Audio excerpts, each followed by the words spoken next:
We are live on the air. Heyo, everybody. This is OmniDog, one of your co-hosts for Omnibros Thank you for tuning in to the Viewer Appreciation Show. With me tonight, as usual, my fabulous co-host, Omar from Near Mint Condition. Omar, how's it going, buddy? Fabulous, fabulous. I love that choice of words. I am doing great, man. A little older, a little wiser. That's about it. I'll be the judge if you're a little wiser. I read smart books, remember? And That's right. Guess where I buy my smart books? Where do you buy your smart books? From our wonderful sponsor, In Stock Trades, where you can get books up to 50% off and sometimes 52% off if you build up that loyalty discount. So remember that, folks. In Stock Trades. Jess, are we really doing an episode called, what did you call this thing? Viewer Appreciation episode. This sounds like a bunch of bullshit. You had no topic. No, this is the We Ran Out of Ideas show.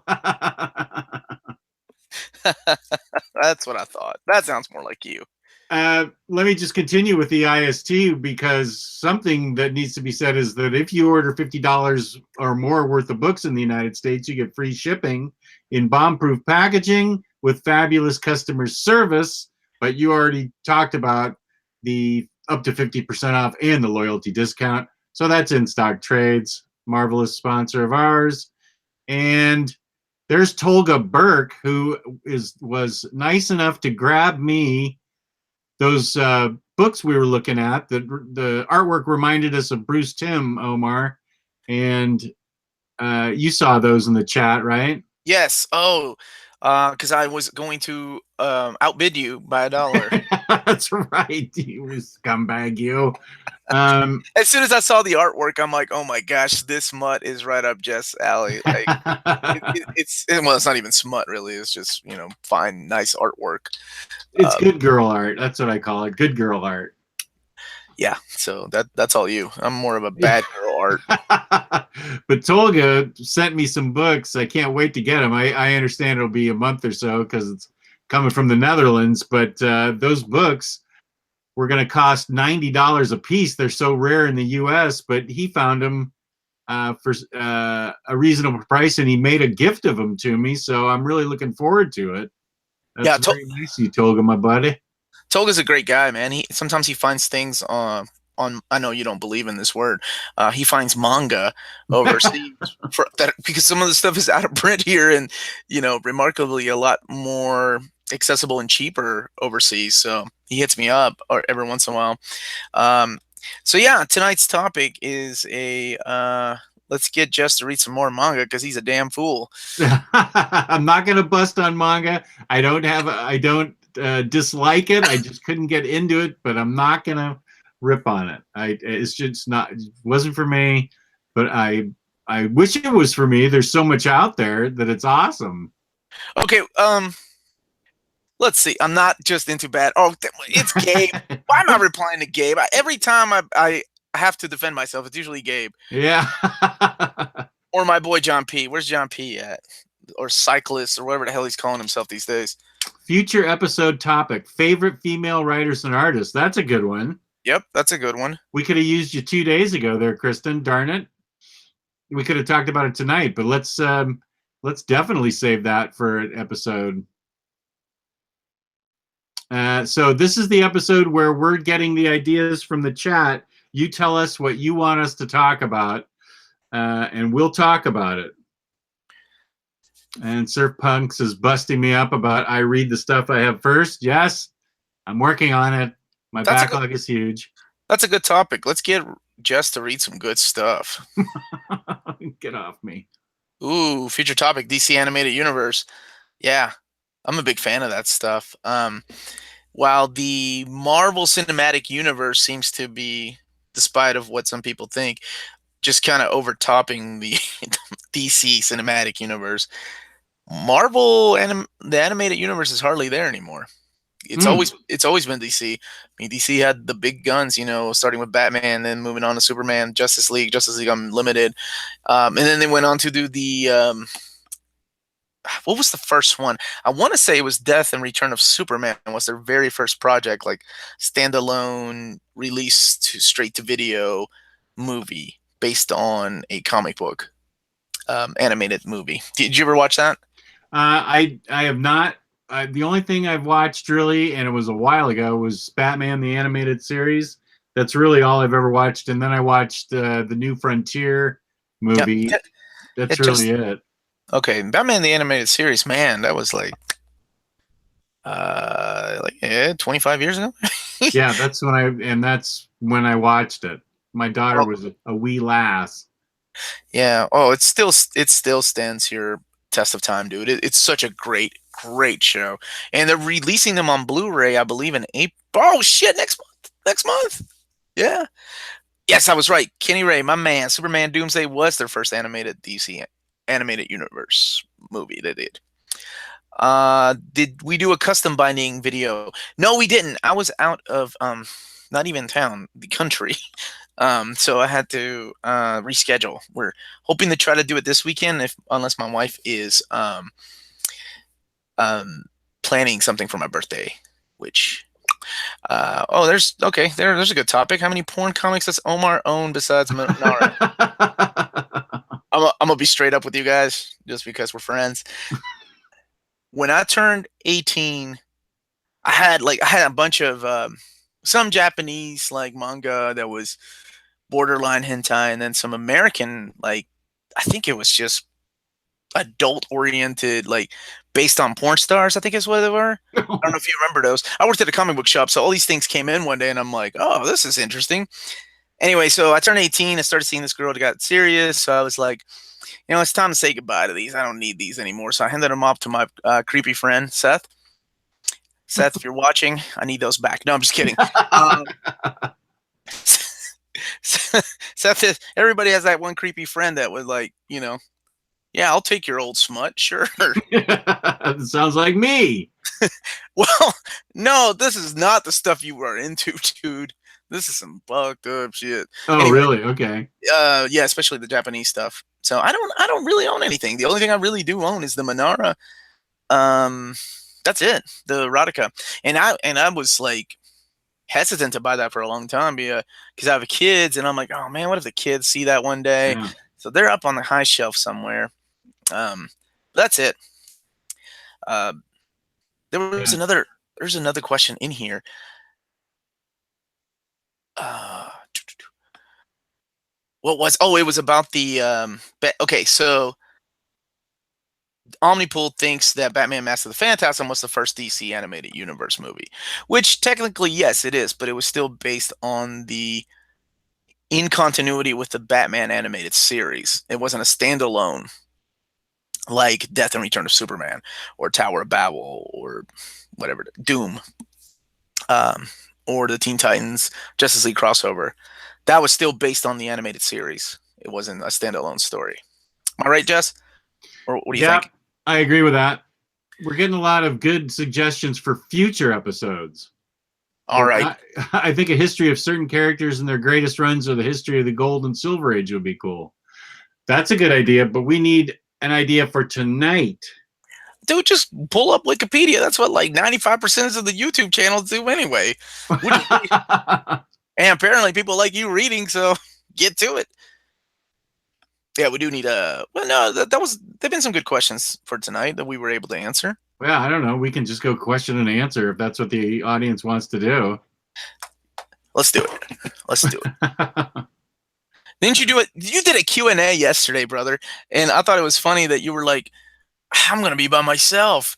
And we were like, oh, man, just cut it off at 45 minutes. And I think you went on for like 2 hours and it turned into like a video tour of your house. Yeah, it did. It went on for 2 hours, and it would have gone on longer if I had just kept talking, but I had to cut it off at 10 o'clock. The questions were still coming in, and I just thought I'd fill some time by showing her. People asked about this and that, and I said, well, let's go take a look at it. And I just take my computer, and we went to look at stuff, and yeah, I ended up giving a tour of my basement. Let's see. Okay, I'm catching up with the chat. If you see a question, go ahead and answer it. Okay. Oh, thank you for watching my channel. Thank you. I did get to interview Peter Tomasi. So really quick, on my Near Mint Condition channel, we covered the Lexington Comic Con, which is a Central Kentucky comic book convention. Um, but and only watch those if you want to. But I did interview like Peter Tomasi and like Greg Capullo just for a little bit, and Jim Shooter. But the best things were said when the camera was off because these guys just like to ramble on. They can't legally say things that they're doing.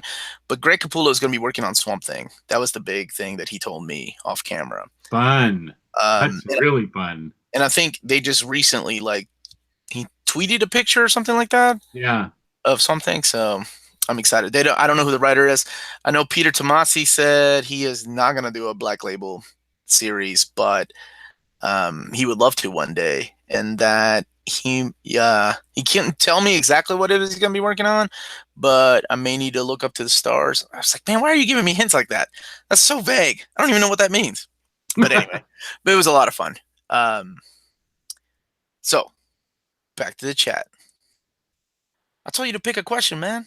Well, it's mostly opinions. I'm not seeing any questions. Is it John P? John P is in the chat. There was a good one up here, like best duos, like writer and artist combos. By Chas Sullivan asked that. Best writer and artist combo. For me, I think it's always going to be. Oh God, I want to say Chris Claremont and John Byrne, but I know my heart is going to say Chris Claremont and Jim Lee. That's my favorite of all time, artist and writer like duo. Let me see. Well, I look at my shelves. I also like Michelini and McFarlane. That was a fun time. And oh, here's a good one. Topic for tonight: explain the Han protocol to your spouse. Cite your sources. Are you familiar with the Han protocol? What's that? That was named after John Han. Wait, I got to close my door. Oh, oh, where you are gifted something? Yeah, you make up a story. You get 12 guys, 10 or 12 guys to agree to sign their names to a letter saying that they got together and decided you were such a good guy they were going to buy you a statue. And of course you bought it yourself, but you solicited this letter, show it to your wife. Look at what these great guys did for me. And you end up with a nice sideshow statue that I'm actually going to be using the Han protocol coming up. I was going to hit you up to head this effort off because I got Zatanna coming in, and I was going to. You can only use the Han protocol pretty much once or twice in a lifetime, and this will be my first time trying it. See, the difference is you were a good guy. I don't think my wife would ever believe anyone got together to buy me. She's like, anyone that ever talks to you thinks you're a jerk. Why would anybody want to buy you anything? It's called the Han. I'll break and I'll be like, it's called the Han Protocol. Jess told me all about it. That's awesome. Yeah, I may be initiating the Han Protocol. It's coming next week, so I'm going to need to get some ideas coming up to justify that being in my house. Josh Angel, Jess, I found Suicide Risk Volume 5 for $26. That is a good price for that book.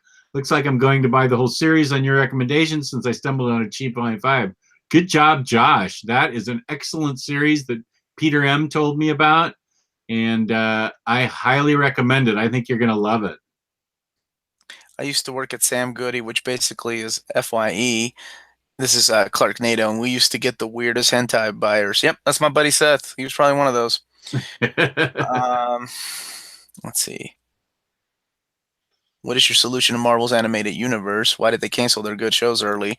How would you run their universe? Pitch which comics you want to see adapted. That's from Biggie Cheese. That is a great topic. I'd love to talk about animated series. I love animation in general. Clive Cleveland or Psycho Cleveland. Oh, John P is here. Yeah. You just said Kentucky or asked Kentucky. Is that a question? Yes, John P. Kentucky is a state. So, By the way, my thoughts and prayers to the victims of the news tragedy. Yeah, that was Oh, awful. yeah, the bridge, man. I just read I just about saw that. Yeah. Jesus Christ. Got enough shit as it is, and people still try to inflict pain on each other. And we got things like that happening. Let's see. I'd be interested. Your takes of on the different Robins over the years. Additionally, who are your? I can answer that right now. My personal favorite Robin is Tim Drake. Always, always will be. I still don't consider Dick Grayson Robin because he outgrew that, so I still think of him as Nightwing. Mm. But yeah, I love Tim Drake. To me, I don't know. He would have made a perfect follow up to Batman, more so than Dick Grayson, because he kind of reminds me more of Bruce Wayne than Dick did. What about you, man? Who's your favorite Robin? It would be Dick Grayson, but I agree. Tim Drake would be my number 2. I really like Tim Drake a lot. I thought he was a really interesting character. I think he is an interesting character. I really dig him.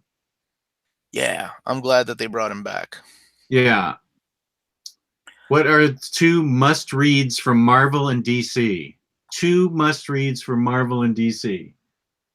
Man, these questions are so tough when you got to like. This is what I went through last night. 2 must-reads. All right, Marvel. I'm gonna go. One of them is X-Men: God Loves, Man Kills. Mm. It's the perfect story. X-Men story. Mm-hmm. Oh my God, I have so much shit. As in, like, shit you shouldn't read. I'm gonna go. My first pick from Marvel will be Marvels. Busiek, Alex oh, you Ross bastard! book. That's a good one. All right, my first pick for DC would be Kingdom Come. Oh, damn it! I wanted to say that. If we can't use Vertigo, that is. If we can't use Vertigo, then definitely Kingdom Come. Let's see. From DC, let's take Watchmen and Dark Knight Returns out of it because everybody already knows about them. Okay. So everything except Watchmen and Dark Knight Returns, I'm going to say, because it's my favorite, it would be Absolute Justice. Okay. Justice, I love that book. I would say Absolute New Frontier and Absolute Kingdom Come. I was going to go with All-Star Superman because that's a really good one. That is a good one. In my personal opinion, I think New Frontier was just top-notch, amazing stuff. So we're not doing Vertigo. Okay, wait. I need to come up with another Marvel book. Yeah, so do I. I mean, there are some phenomenal Marvel runs, though. Like, I was a big fan of Simonson's Thor or John Byrne's Fantastic Four. Hickman's Fantastic Four was solid, too. I'm going to say, to be controversial, because it's the only time I've been interested in Thor, is Jason Aaron's Thor. Okay. Especially that first story. Was that God Bomb? Or no, what was the first story called? God of Thunder? Yeah. Where you got the 3 Thors. That was an amazing story. You know what? I'm going to go and say it. Annihilation. Oh, Annihilation. Annihilation. It brought my joy back into comics as an adult. Like, not an adult, I'm sorry, in my 30s.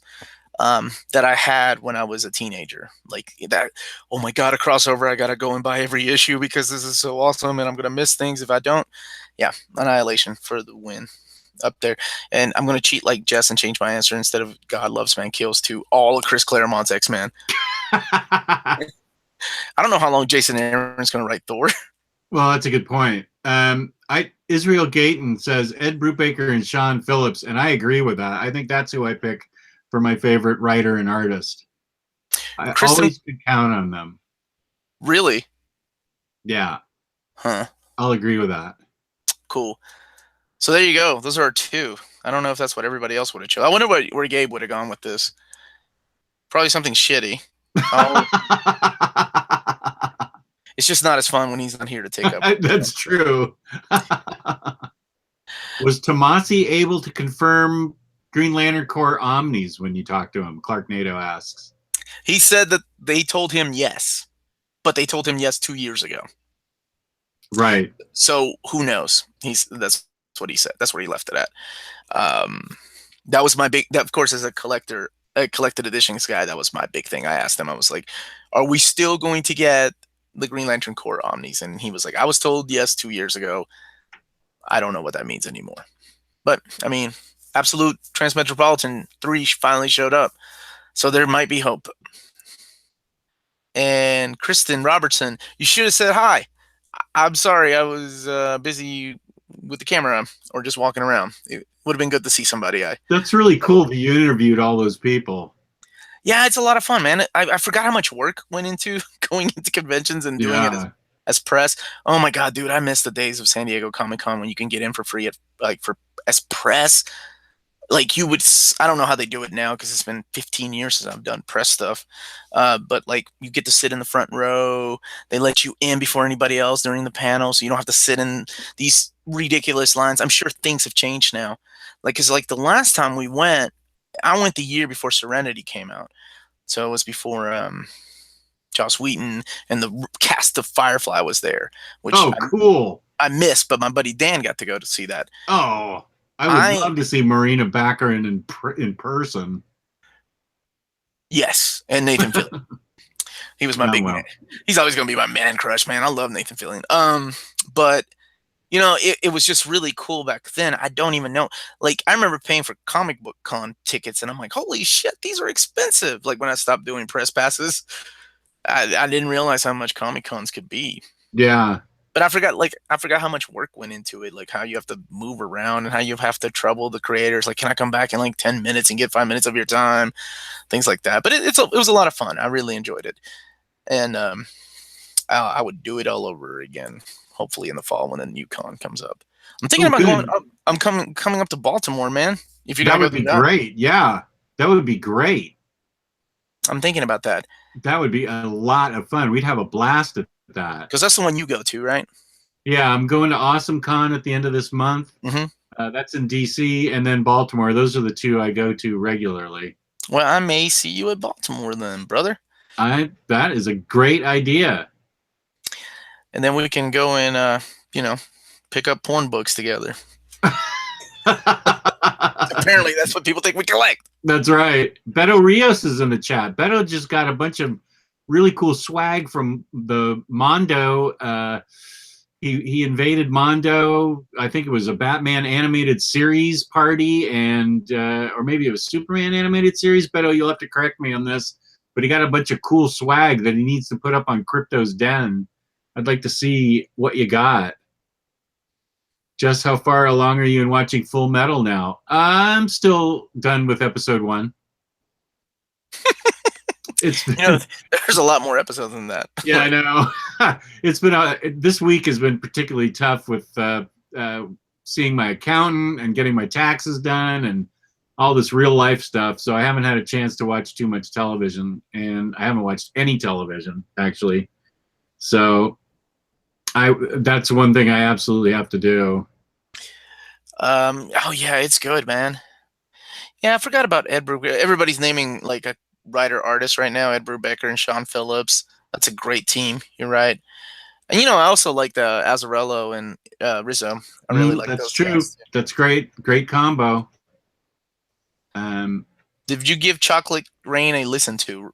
I haven't yet. You know what? I got to get a pen so I can write it down. Okay, wait. I'll put it in my phone to listen to it tomorrow morning. Chocolate Rain. Chocolate Rain on YouTube. All right. Good job. Jess is using his smartphone. Let's see. It's smarter than I am. Let's see. A question from Avatar. How come you guys decided to do a show today? I'll let you answer that there, senior OmniBro. What? Why did we decide to do a show today? How come? How come? That's the question. Well, we're obligated because of fans demanding it. That's why it's Fan Appreciation Night. But it's where we're going to talk about what topic the fans wanted to talk about. Here's a good question. There's a question for you guys. What is your favorite Miyazaki film? Oh God, great fucking question. Thank you. I figured you'd like that. Why don't you go first? I'm curious what you're gonna say. Miyazaki. He's the one that did like Howl's Moving Castle. No, he did Akira. Akira. I'm kidding, dude. I just wanted to piss somebody off in the chat. Oh, you're messing with me because anime movies are new to me, so I've only seen He is the main Spirited directing driving Away. force of he did Spirited Away, Princess Mononoke, Howl's Moving Castle, Laputa Castle in the Sky, Nazca Valley of the Wind, My Neighbor Totoro. What's the I'll tell you my favorite one. I can't think of the name, but you'll know it right away. She's a little girl and she she becomes a witch and she rides all around in her broomstick. Kiki's Delivery Service. Yes, I love that movie. Oh, that's awesome. That's a great answer. My kids love that movie.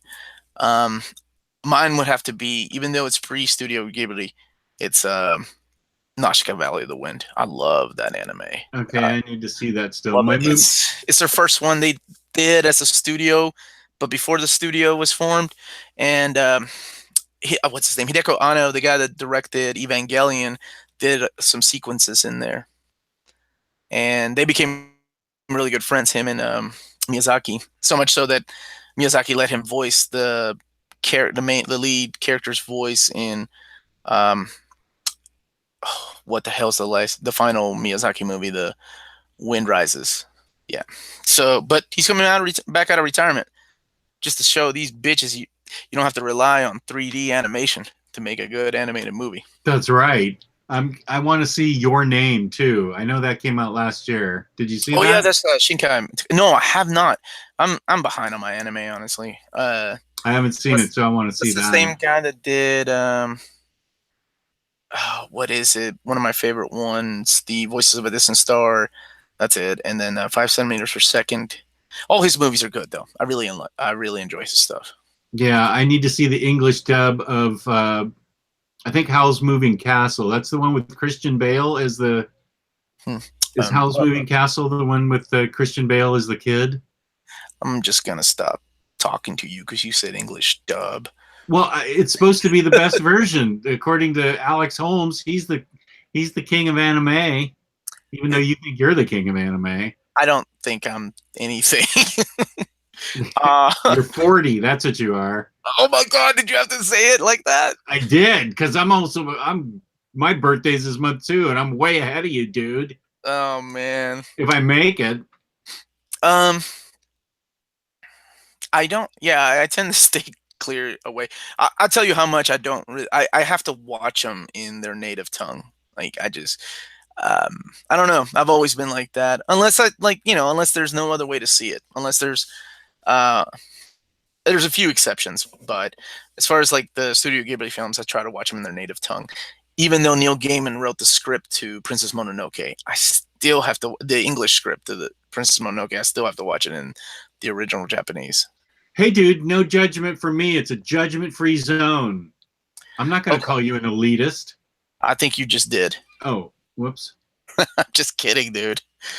All right, let's see. I said something about underappreciation. Wait, I'm way behind here.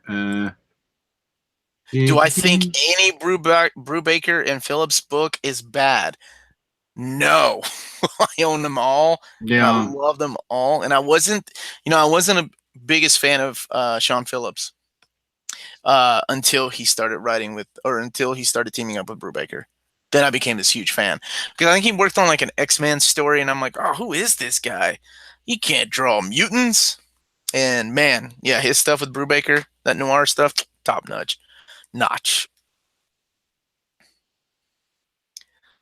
Let's see. Which comics are some underappreciated gems? Super Pro. False. Super Pro. I'll say it. Doom Boy. Doom Boy's awesome. The guitar, yeah, I love that book. I have that book too. I didn't think anybody. Of course, you have it. I have it because of the fabulous Bon Idlehouse told me to read it, and I read whatever he tells me to read. That's actually pretty much how I read comics in general. I just sit here and take people's orders, and they told me what to read, and I say, okay. Except manga. Underappreciated. Normally, I would throw a Transformer book in there, but I think you guys have heard me go on and on about that. I just recently spoke about First Kingdom, so I'm trying to think of one that you've gone on about the Fifth Beatle. Oh yeah, boy, that's a great book. Shoot, most of my independent stuff's downstairs. You ever hear of a book called Irredeemable? I don't know if you That's probably overappreciated by you. by me. Uh well, here's a series. I don't know if you guys talk about it much, but maybe uh Fallen Angel by Peter David. Oh yeah, That's a that's a good series book. I love this book. Yeah. Uh, a lot of people thought it was kind of his follow-up to Supergirl, just the way that he was writing the character. Um, but no, it was a really good series. I really liked it. Um, no, we talk about this, right? Rising Stars. I thought this was excellent. Okay, good. I need to read that too. That's the next drinking game. I own it, but I haven't read it. You have to Oh, take a shot when I say that. dude, if you're the one that owns it and haven't read it, why don't you take the shot? Because I don't drink. What All am I right. gonna do? Well, If I took a pain hold pill, I'd OD. on. Okay, let's not get crazy. Uh, I know. I was thinking more along the lines. Maybe why don't you just take like shots of root beer until you have like a diabetic or like Until I throw cardiac up. arrest? Like throw up like John P did in the chat last night, which was the greatest chat moment ever. I'm so mad I missed that.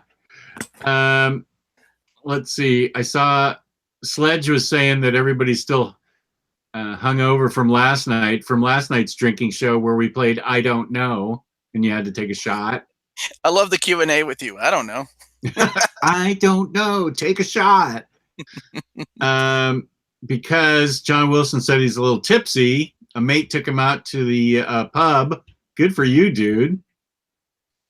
Rucka and Nicola Scott are becoming one of my favorite teams between Black Magic and Wonder Woman Rebirth. That is a good point. Black Magic is fabulous, and so is Wonder Woman. Nicola Scott is a hell of an artist, and Greg Rucka is, of course, awesome. Oh, I love Nicola Scott. Yeah. I was a big fan of hers when she was doing Birds of Prey. Mm-hmm. Love her run on Birds of Prey. Let's see. Omar, what are some of your favorite... Oh, this stupid chat. X-Runs. X-Runs? Is that what it said? X-Run stories. What are your favorite overlooked X-Run stories? Overlooked? Oh, man, that's a good question. Yeah, what's an underappreciated X-Men story? Nobody really talks about X-Men 205, or at least I don't hear that enough. I've never even heard of that. What's that? It's the 205. Barry Windsor Smith. It predates the Weapon X. Marvel Comics presents Weapon X stories, but it's the Reavers appearing like pretty much. Do you know who the Reavers were? I don't. Okay, I remember so, the Reavers from Firefly, but not from X-Men. okay, not nearly as scary, but they were like Hellfire Club, like just minions that Wolverine kind of chopped up into pieces. And so Lady Deathstrike started rebuilding them into these cyborg assassin machines to go after Wolverine. And, they hunt him down in the snow, and it's beautifully drawn and beautifully colored by Barry Windsor Smith. It's got this wonderful cover, too, of Wolverine, like, laying down. Like, he looks like he's in the Weapon X, like, facility, but he's not. But I don't know. I love that. I love the whole Wolverine 31, 32, 33, and 34. I think those are some of the best Wolverine books that hardly anybody talks about. Those are individual issues? Yeah, but they're collected in the Wolverine by Larry Hama, Volume 1. So they were written by Larry Hama, and they were drawn by Mark Silvestri. Okay. Oh, love that. That's some of the best comic books ever written. Let's see. Shoot, my shelf. I go on about Cable and Deadpool enough. You guys don't need to read that. Poor Dead Doug. I think Poor Dead Doug is one of the most underappreciated stories. That is, so spoilers.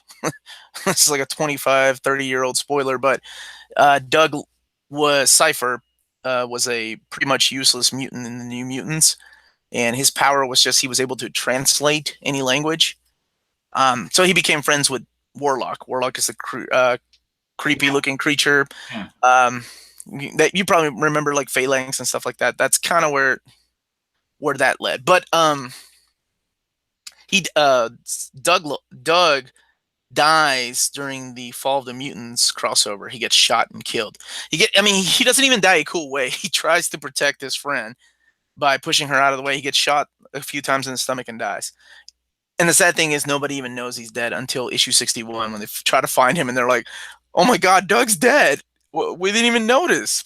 But the following issue, but the following issue 62 is the funeral, and Warlock doesn't understand the concept of death, so he tries to reanimate his friend by like merging with him, and so there's like a zombie / alien cipher Doug walking around, and I think that was just a really wonderful story. It was told by Louise Simonson and drawn by Brett Blevins. Yeah, that one's so underappreciated because it gets overlooked because at the time there were Fallen Mutants.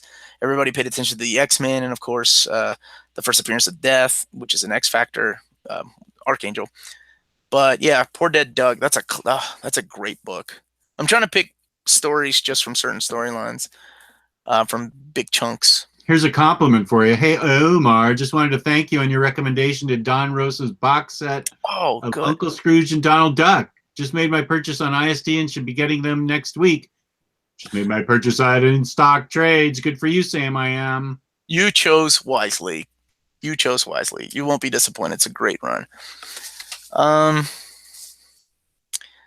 Gio is in the chat. What's up, Gio? Whoops. Gosh darn it, I just lost everything. I scroll and then it just blip goes crazy. So I saw Gio. I'll be back in May. Okay, good, Gio. Good to hear that. Belgium is representing from Cornerstone. Belgium, how about that? Belgium, Netherlands, England.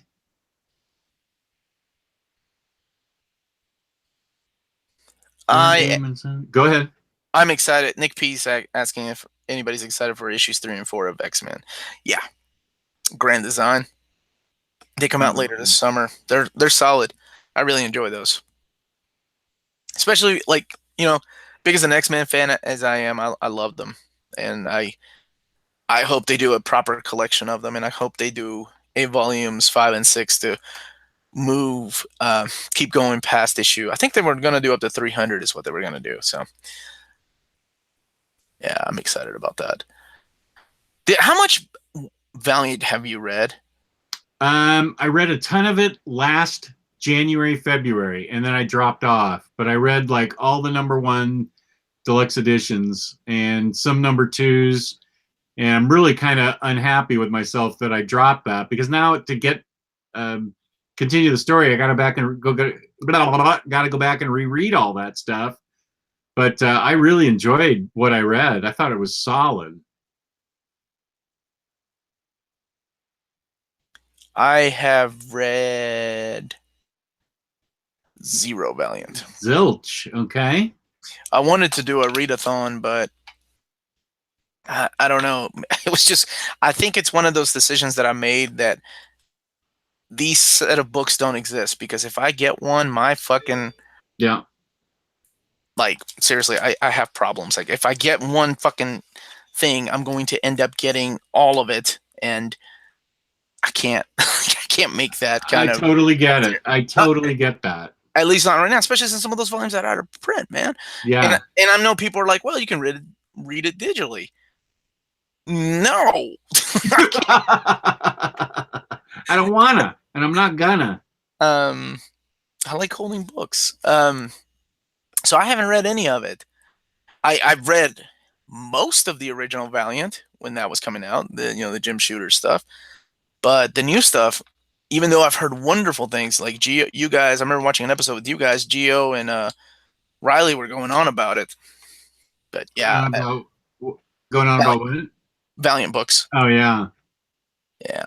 Oh, the Clark NATO brings up dew bombs. I remember we had an episode where we did dew bombs. That's what I was chugging. God, those things, I think I got sick.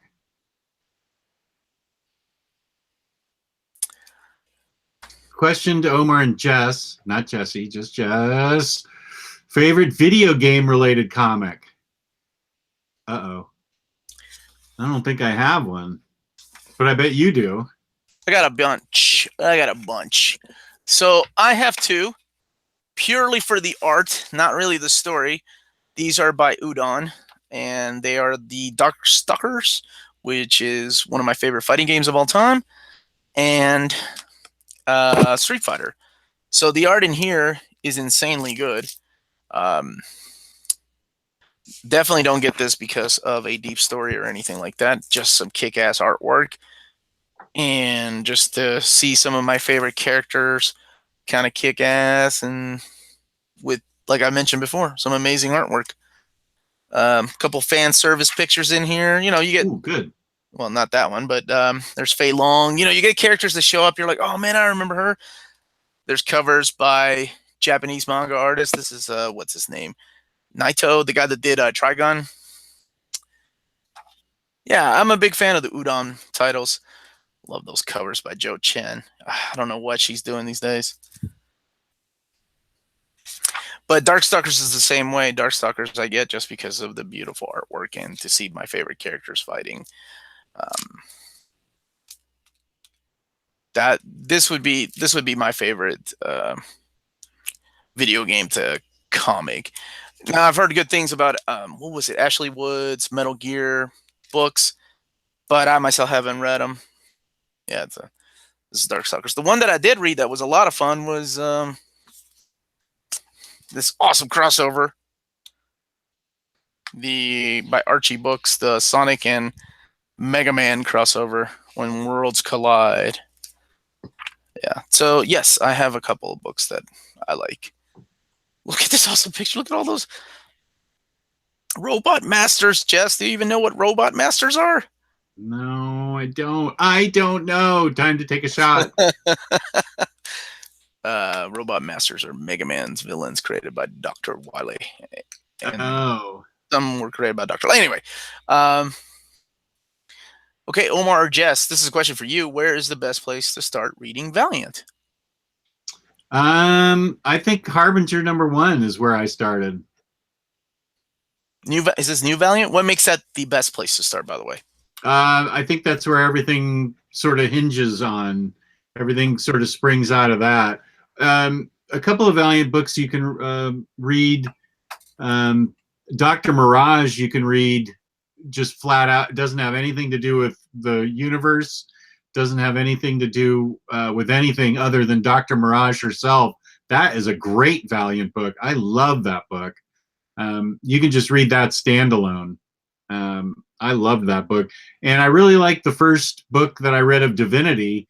I really enjoyed that. That did have some Valiant superheroes in it for a quick second, but the whole concept I thought was really well done.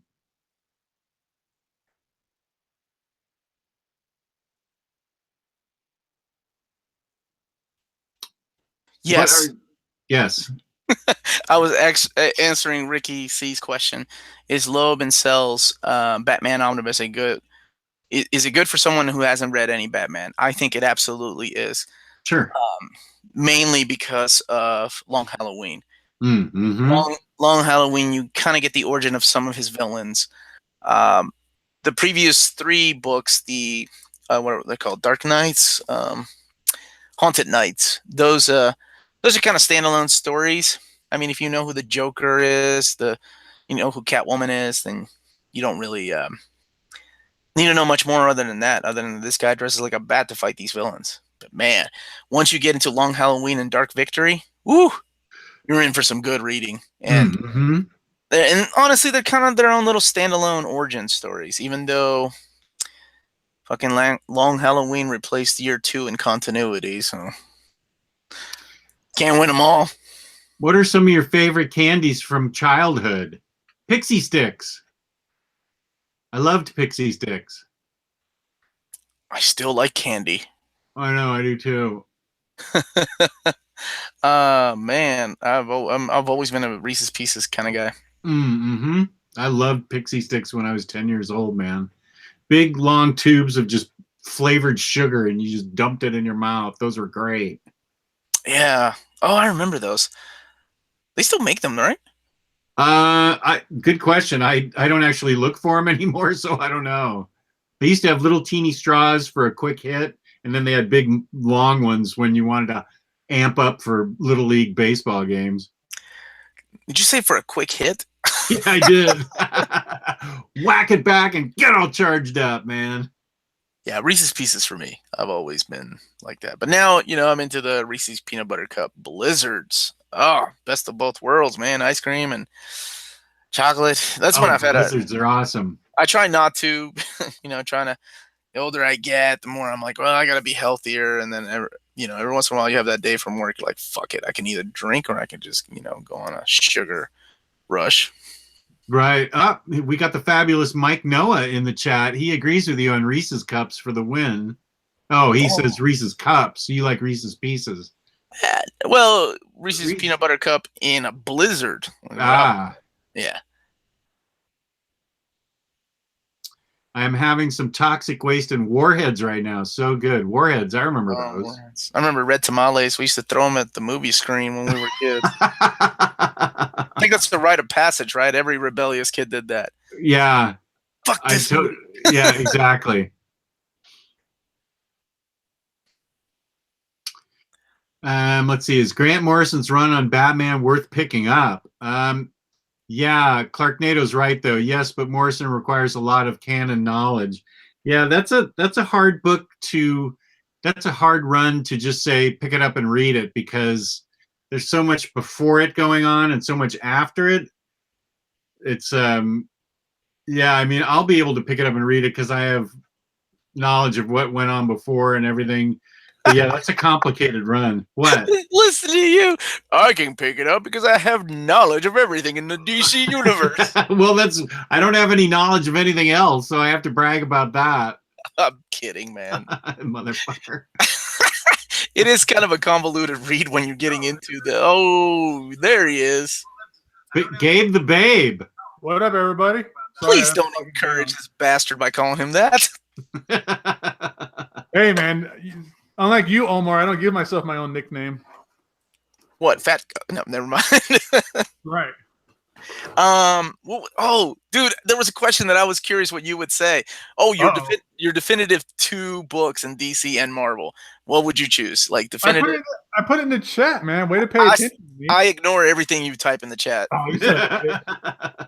What'd you pick? DC was Killing Joke.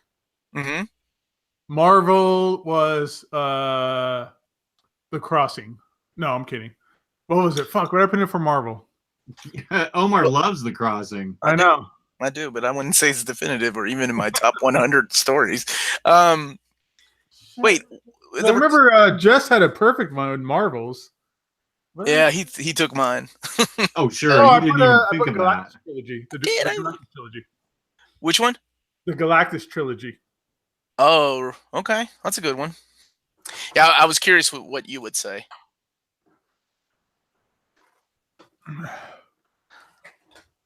But yeah, there's been a lot of good topic ideas. I'm going to go through the chat later and copy down these topic ideas for us for later. A lot of good future topic ideas. Sledge, I have not read Dororo. I want to. The artwork looks really nice.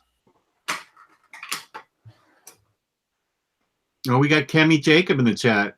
What? Nice. What up, Kem? Omar does not like Onslaught. Quit spreading lies, Kemi Jacob.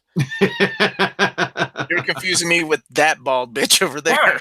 Yeah, I'm the one with the good taste who likes Onslaught and Nightfall. Yeah.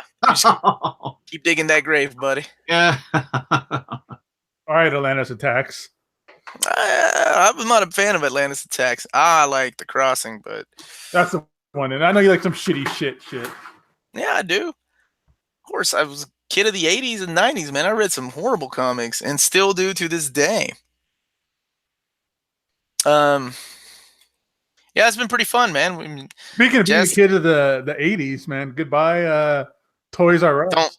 Don't say that. Toys we were. Don't say that. Man, my buddy Dan and I, from my co-host, we're talking about making a goodbye video like just getting drunk and running through Toys R Us one last time. But this has really hit you guys hard. I noticed it in the OmniBros chat that you guys were all really lamenting the loss of Toys R Us. I don't have that experience with Toys R Us, but this sounds like it's really a dagger to the heart for you guys. Yeah, Well- just wouldn't understand because they didn't sell old wooden toys or steam powered toys. What are they called? The Trinky Dinks? Drinky Dinks. Yes, thank you. Just bought his first hula hoop there. Yeah, I think it was a very important part of our childhood because, like, I grew up pretty poor. So my parents took us there, and it was like free range to go play with toys. We didn't ever really buy them, but it wasn't just there. It was Children's Palace. Whenever my brother and I would get kicked out of Children's Palace for taking the bikes off the rack and riding them around the store. Because we were those kids. We were those kids. Get these freaking Latinos out of here. And then we ended up at Toys R Us and kind of did the same thing there. And then, slowly but surely, KB, there was another chain of toy stores. I can't remember in the 80s. But when I was a kid, it was Toy City was the other one I went to. Toy City. Yeah. So then, they all started slowly dying. I think KB, I don't even know if KB Toy Stores is even around anymore in those outlet malls. No, they were swallowed up by Toys R Us. Okay. So then all we had was Toys R Us. It's kind of one of those things, like some people are happy. They're like, oh, yeah, fuck them. They were overpriced. And we're going to get all these clearance toys on sale. And then there's people like, I don't know, maybe it's because I'm getting older. I'm just getting nostalgic about like the places I used to love to hang out. Mm-hmm. And I want my kids to like go and hang out and never buy toys there and go buy them at Amazon. No, I'm kidding. That was not part of the problem. I actually bought shit there. All of a sudden, I'm taking a lot of shit in the chat. Shut up, you guys. Mike Noah, don't think your comment has gone unnoticed by me. How dare you? I remember, going to Toys R Us all the time, and the best part was if you bought like the big toys or like the video games, you had to get the little slip of paper, and then you had to take it to like a cage. And I thought the person behind the cage was like the coolest person ever because I remember the toy. And I thought those dudes knew everything about video games too. Yeah. I'm like, oh my god, when is Secret of Mana 2 coming out in America? And the guy was like, oh, sometime probably in 1997. Like, he didn't know what the hell he was talking about. It's just a kid. Yeah, it's just different times, man. Get nostalgic for those kind of things. Speaking of nostalgic toys, I finally opened up my... Masterpiece Soundwave. Oh, you went... opened it up. I had this thing, like, I bought this thing like a year and a half ago and just never got around to opening it. For I know, this box could have just been like a dirty diaper and heroin needles, but it ended up being a Soundwave. You went with the good choice, man. You went with the Red Eyes Soundwave, the re-release. I love this toy. It just brings me back memories of like, Toys R Us and stuff like that. Because I used to buy like a lot of Transformers there as a kid. I got my one of my favorite things I got at Toys R Us was the Devastator gift pack or the gift set. Remember, it was like the big box. Oh yeah, the big. They would release them like that. Yeah. Yeah. So I'm trying to think of what Gabe, like, what Jess would be like nostalgic for. Like, do you remember like the Prohibition? Like, he was nostalgic for a those things. Cuban Missile Crisis. All the swing dancing you did back in those days. Having an alligator underneath your sink as your garbage disposal. What now? Oh, from the Flintstones? I grew up in a small town. We did not have Toys R Us. You had to go to the Bay Area. I grew up in Carmel, and you had to go to the Bay Area to find any kind of toy stores. So there was really nothing in my area for toys. So I didn't get. I mean, Toys R Us existed. It was a big deal, but I didn't get to go there. What about for your daughter when she was growing up? Yeah, we would go to Toys R Us and look at the Barbies. She was big into Barbies, and that's what we would do. We go to dinner, then we'd go spend time in Toys R Us to look at the Barbies. Tyler said we had sticks and rocks to play with, right, Jess? That's right. The invention of fires. We had to make our own fun. Thank you, Mike. No, I appreciate the compliment. Cowboys and Indians when it wasn't so racist. Oh, this is a good question. Hey, guys, this is a really good question. Who is your favorite replacement of a fifth member of the Fantastic Four. Ooh. That's a real Herbie the Robot. False. Said no one ever. Man, that's a really. You know what? I'm gonna go and say it before anybody else takes mine. Oh hell, what were they called? The new Fantastic Four, the Arthur Adams new Fantastic Four, Wolverine, Ghost Rider, Ghost Rider, and Hulk. Oh yeah, I love that run, the Walter Simonson run. They were only in it for 3 issues. I think they had a team up again in Secret Defenders, but that was it. I absolutely love that team. I remember Hero Clicks. Hero Clicks were out a while ago, or I used to play it, and I didn't really play it, but I bought the pieces only because they had the original, or not the original, but the replacement Fantastic Four, the new Fantastic Four. Oh, that's awesome. Yeah. The Epic collection of that is coming out soon. Yeah, there's a lot of good Epic collection stuff coming out, man. Thank God we got the movie rights back. What about you, Jess? Who's your favorite? I'm going to agree with the chat. Everybody in the chat is saying She-Hulk. Yeah, that was a good addition. I mean, I really liked when there's so many little replacements that happened. Like when Crystal was a part of the team, or was it Layla? I forgot how you pronounce the Squirrel Girl. Oh, Lila. Lila. Yeah. That's a really good series when it was discovered that she was a Skrull. Yeah, that stuff was great. All that she was Alicia Masters, right? Yeah. Those are DeFalco. DeFalco the years, yeah. Paul Ryan on artwork. Mm-hmm. Rest in peace. Man, that guy, I enjoyed that time. That was an underrated run too.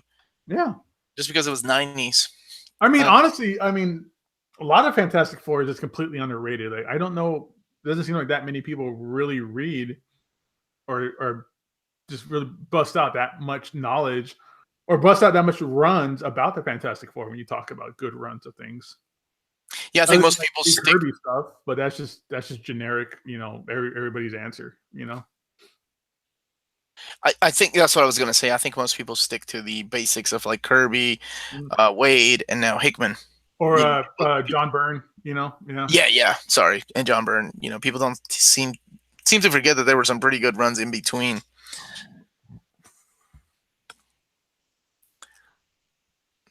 Toys R Us was overpriced, Brian.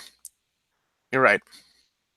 But nothing a good old coupon or price matching couldn't fix. Or 5-finger discount. Jess, we are better than that. Come on. We're older. You cheat the tax man. Not a multi-million-dollar business. Oh, I don't even mess with either of those. I ain't messing with cheating the tax man. Speaking of which, guys, speaking of cheating the $1 million business, I didn't cheat, but remember how I told you guys I was on the fence of getting Commandi, the omnibus? Yeah. And I was not going to get it unless Amazon, So what happened was last year in February, I pre-ordered the Commandi omnibus by Jack Kirby, right? And they had a price glitch on Amazon for $37. And I'm like, awesome, I'm going to get it. And no, I didn't, because they canceled that one and they resolicited. So I was like, well, shit, that sucks. And the book came out this week. So I called them the day after it came out. I'm like, hey, I pre-ordered this book. Long story short, I was on the phone with them for 20 minutes, and I'm notorious for getting shit my way. I ended up getting that book for $37, even though it has a different ISBN number. It is a different book, but they honor the price. So good job. If anybody did that, you're more than welcome to call Amazon. Try to get that Commandi omnibus if you're at all interested for $37. You haggled with them for half an hour on the phone? 20 minutes, worth every minute. Don't sound like my wife. Because she'll sit there and be like, you spent an hour on the phone. Don't you think, just it's so much of a hassle? And I'm like, no. Worth, you got to think about how much money do I make an hour versus how much time it takes for me to steal $50 from Amazon. Guys, it's about pride, man. It's about doing the right thing. Principalities. I have bitched on the phone for 30 minutes for that $10 gift card. Well, you're on OmniBros Live and you bitch for 2 hours. My brothers both worked at a call center, and they were like, man, we would have hated you. We would have put your ass on the damn do not answer list. Yeah, I'm sure I'm on somebody's shit list at Amazon. Especially, I've been shopping there since 2002. Oh, dude, fuck working in call centers. Hey, that's how I got those $10 omnibuses, man. During the price glitch, baby. If I would have given up, and it took me. Remember, I told you guys it took me 3 days. If I would have given up the first day, I wouldn't have gotten Inferno and Captain Britain for $10. Like it wouldn't have happened. That's amazing. That was 2010. Yeah, the great price glitch of 2010. I just want to give a shout out to the chat and just thank everybody for showing up tonight. As always, Yeah, thank you guys. As Yeah, I always. want to shout out to the chat. Fuck you, everybody. For Whoa, what? beating on me, jerks. Why are you everybody's favorite? You were turning so evil. Yeah, I'm the one with the asshole, but over here we got Jess. Yeah, I was gonna say everybody loves Jess. Everybody's beating on me tonight. Great Bush, Jess is being a dick. Everybody's beating on me tonight. I'm drinking wine out of a Finding Dory cup because that's what happens when you have kids. Classy. What was it? Somebody called The Shape of Water. Somebody called it Grinding Dory.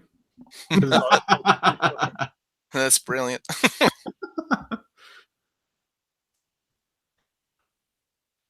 There aren't any children watching this. What children? We're children. Yeah, we're definitely immature motherfuckers. My kids aren't allowed to watch my show either. So there's I think we have a kid-friendly show once a year is what I agreed to with my other co-host. And I'm like, guys, I can't watch my mouth longer than that. I'm sorry. Well, dude, I right now the reason I was going to show up earlier, but I decided to take my family out for ice cream. Nice. I think I was in the 50s. We went on down to the old soda shop and went talk to the soda jerk. He got us a sundae. And I was watching the show. Like I had my phone up on my dashboard, and we were watching it. And it's like motherfucker this and fucking porn that. And you mean Jess? Yeah, he was this what? And Omar's that. Absolutely, Jess. What? Yeah, I had my kids in the back seat, and then you guys are all talking about porn magazines. And that's tonight. Yeah. Oh, oops. To be fair, I was telling a story about how I got rid of them. I didn't need them anymore. I found. Or how you were talking about how you got to keep you buy those old dirty magazines. The Menara titles up at the top, so my kids. Yeah, because that's why I keep my cross stuff is way up top. But yeah, just in case, just in case. Well, my kids are younger than yours, so if they see it, they'll be like, whatever. But I'm sure your kids will just lose their shit. That's not love.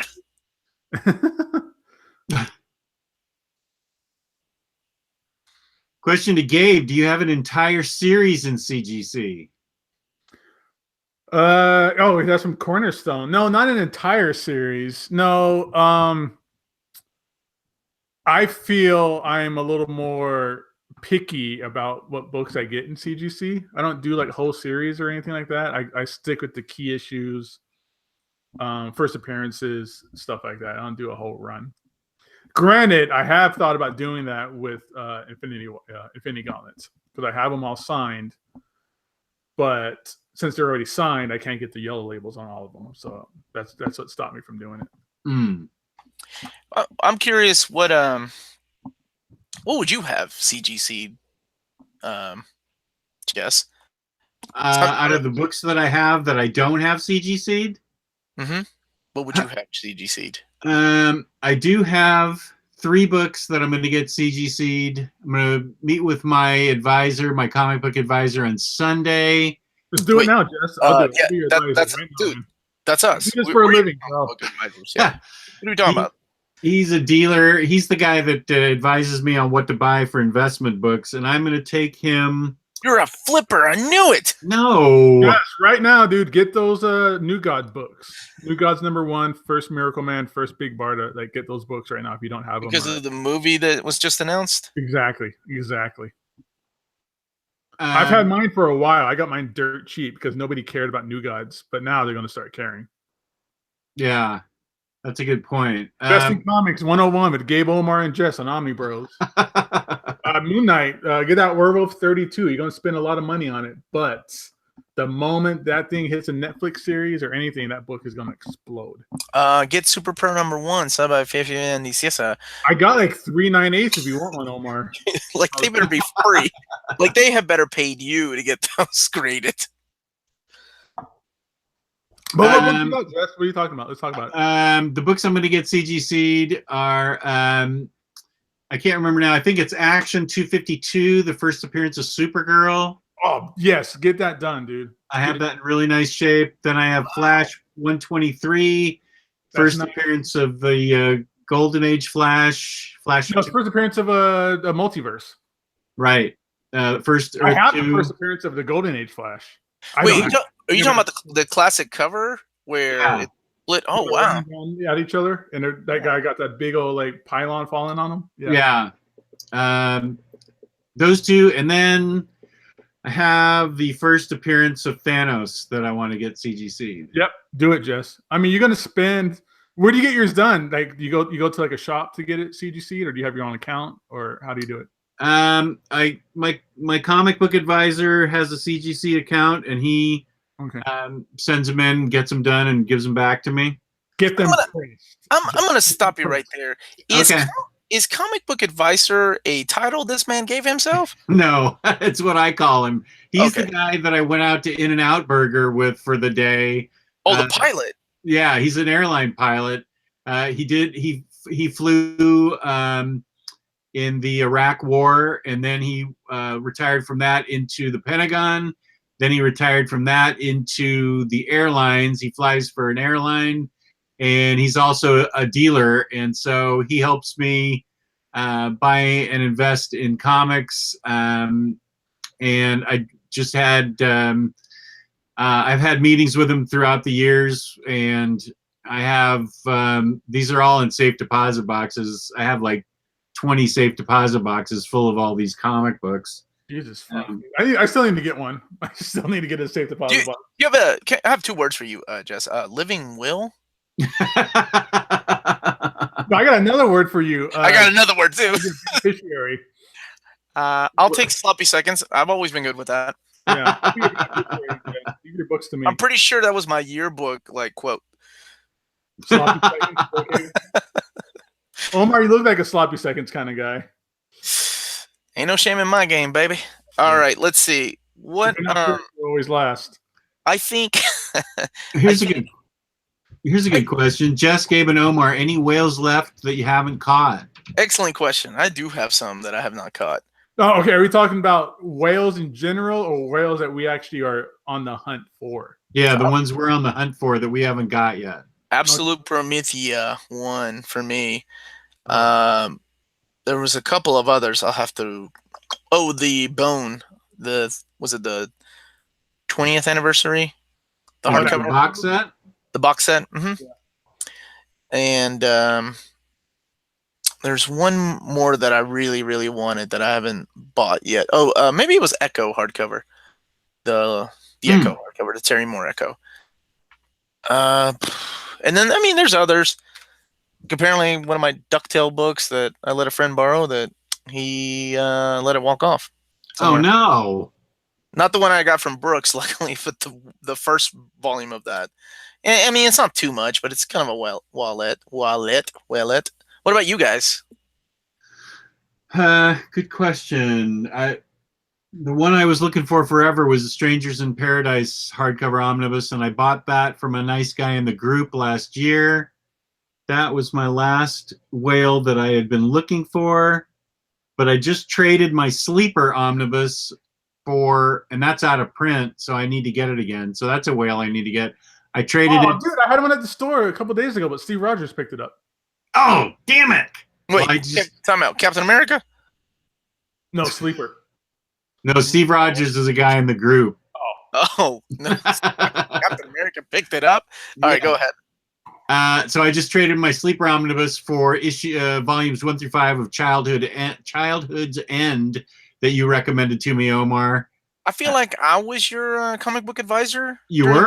Yeah, you were. I give you full credit for that. I want my commission of that. I will take that giant size X-Men #1 from you. And we will CGC that thing. I already have it CGC'd. What grade do you have on it, Jess? What's that? What grade is your giant size? I think 9.4, actually. Oh, Jesus Christ, man. Yeah, you're sitting on a gold mine, Jess. They're all in the safe deposit box, so don't come to my house. There's nothing here. Are these all like Did you buy it that way? I mean, like, You know, I'm did you pretty buy it sure off we the could stand, figure or out you think where aftermarket? Jess lives based on his IP. Oh, you can just look at my address when I send you a package. No, I'm a man of like I like difficulty in puzzles. Oh, so no, Jess, was that like a childhood collection that you had, or did you buy that like second market? That one I bought from the Comic Book Advisor. Okay. Quit calling him that. My friend, the airline pilot. No, comic book Hey, advisor. Jess, you have any idea what that's going for right now? I don't. Okay. I'm gonna go to bars and start picking women up like that. I'm a comic book advisor during the nighttime. Wear a leisure suit. A leisure suit. What do you do for a living? I advise people on comic book purchases. What's wrong with that? That's what I do, fucker. Is that really how you see yourself? Yes. Yes. Do you want to know what that book's going for, Jess? Sure. Do you care right now? Sure. Yeah. Last sale was February of this year. Went for $2,200. Oh my goodness. Yeah. Wow. American money. Nice. 2,200. Man, I remember when I could have bought. I never should have traded my damn. Anyway, long time ago. I know Jess has a couple Hulk 181s he's sitting on too. We had this discussion once. You said a couple? A couple, like high grade. Like if I'm wrong, correct me, Jess, but like 9.2s, 9.4s, something like that. Yeah, I'm starting to get uncomfortable talking about it over the air. Talking to a couple of Latinos that are pretty shady looking. It's not And you one who knows how to get worried. rid of those books really quick. And the other one that knows how to get rid of the body really quick. It's not you two that have me worried. Well, yeah, Jess, those books, yeah, get that Iron Man 55 graded, get that 252 graded for sure. Get them pressed. Spend your time, get them pressed. It'll be for like the Supergirl, it might run you maybe like $80 to get it pressed, but it's totally worth it. Right. Okay. Chris M said that's 2 hours with a good hooker. $2,200. You think or 24 hours with 20 really horrible looking hookers. Do you think I could just hand him the comic instead of cash? Here, baby. Well, you need a middleman. You need your comic book advisor. That's where I come in. Yeah, look like you could sell. You could flip this at a pawn shop, or you can go to Torpedo Comics in Las Vegas. Yep, I'll buy that off a hooker anytime. That was a really good question. That led into this really weird hypothetical. Everything we talk about turns into hookers and blow, and only when Jess is involved. He really brings out the worst in us. Well, wait till he comes out to Vegas, man. Like this place is gonna be like -10 hookers and like -50 pounds of coke. That's right. I need to bring out that salt shaker of coke, the raw ether. We need to do the Hunter Thompson trip. Oh my god! Get the convertible Cadillac. And yeah, I gotta get that green, that see-through green visor. Right. I just want to wake up completely naked, not remembering anything from last night, next to a copy of Hulk 181 CG. I know places that can happen. Omar. And I'm gonna be like, whatever I did, it was totally worth it. What grade are you looking for? Because I can make that happen. Yeah, he lives in Vegas where everything, all dreams come true there. Yeah, I have a 7.5 and an 8.5. You've shown me several pictures that have tempted me. Oh, dude, we get them in all the time, bro. Like those are priority sold and gone. God damn it, guys! I don't even like those books. I hate the idea of CGC. Like it's so ridiculous. Yes, I do. Yes, I do. Comic books are meant to be read. You're gonna read a $2,000 comic book. Yeah, just to piss you off. No, you're not. Do it on my channel live. You're not gonna read a $2,000 comic book. They need to breathe. They're like statues. And they need to breathe. You're gonna dust it off and stuff. Oh wait, you don't even do that to your statues. Never mind. Hell no, I'm not a duster. All right, do we have any more questions before we go any further? I feel like we're just having a conversation between the three of us and what we're going to do for our CGC books. Man, I'm just saying I can't wait for the hype to blow up those New God books. I'm ready for that. Let me ask you guys, do you guys sell those then? Like, do you wait? Like, 'cause I still have my really damn good copy of like New Mutants 98. I did keep some of the books. And I remember Get rid of it. Trade it. Dude, sell that book and put that towards your giant size. yeah, but then you end up selling that. What is CGC? That's a good question. What does the CGC even stand for? Shit. Comic book grading. I forgot the C part. The other C. Comic book grading Company. Company.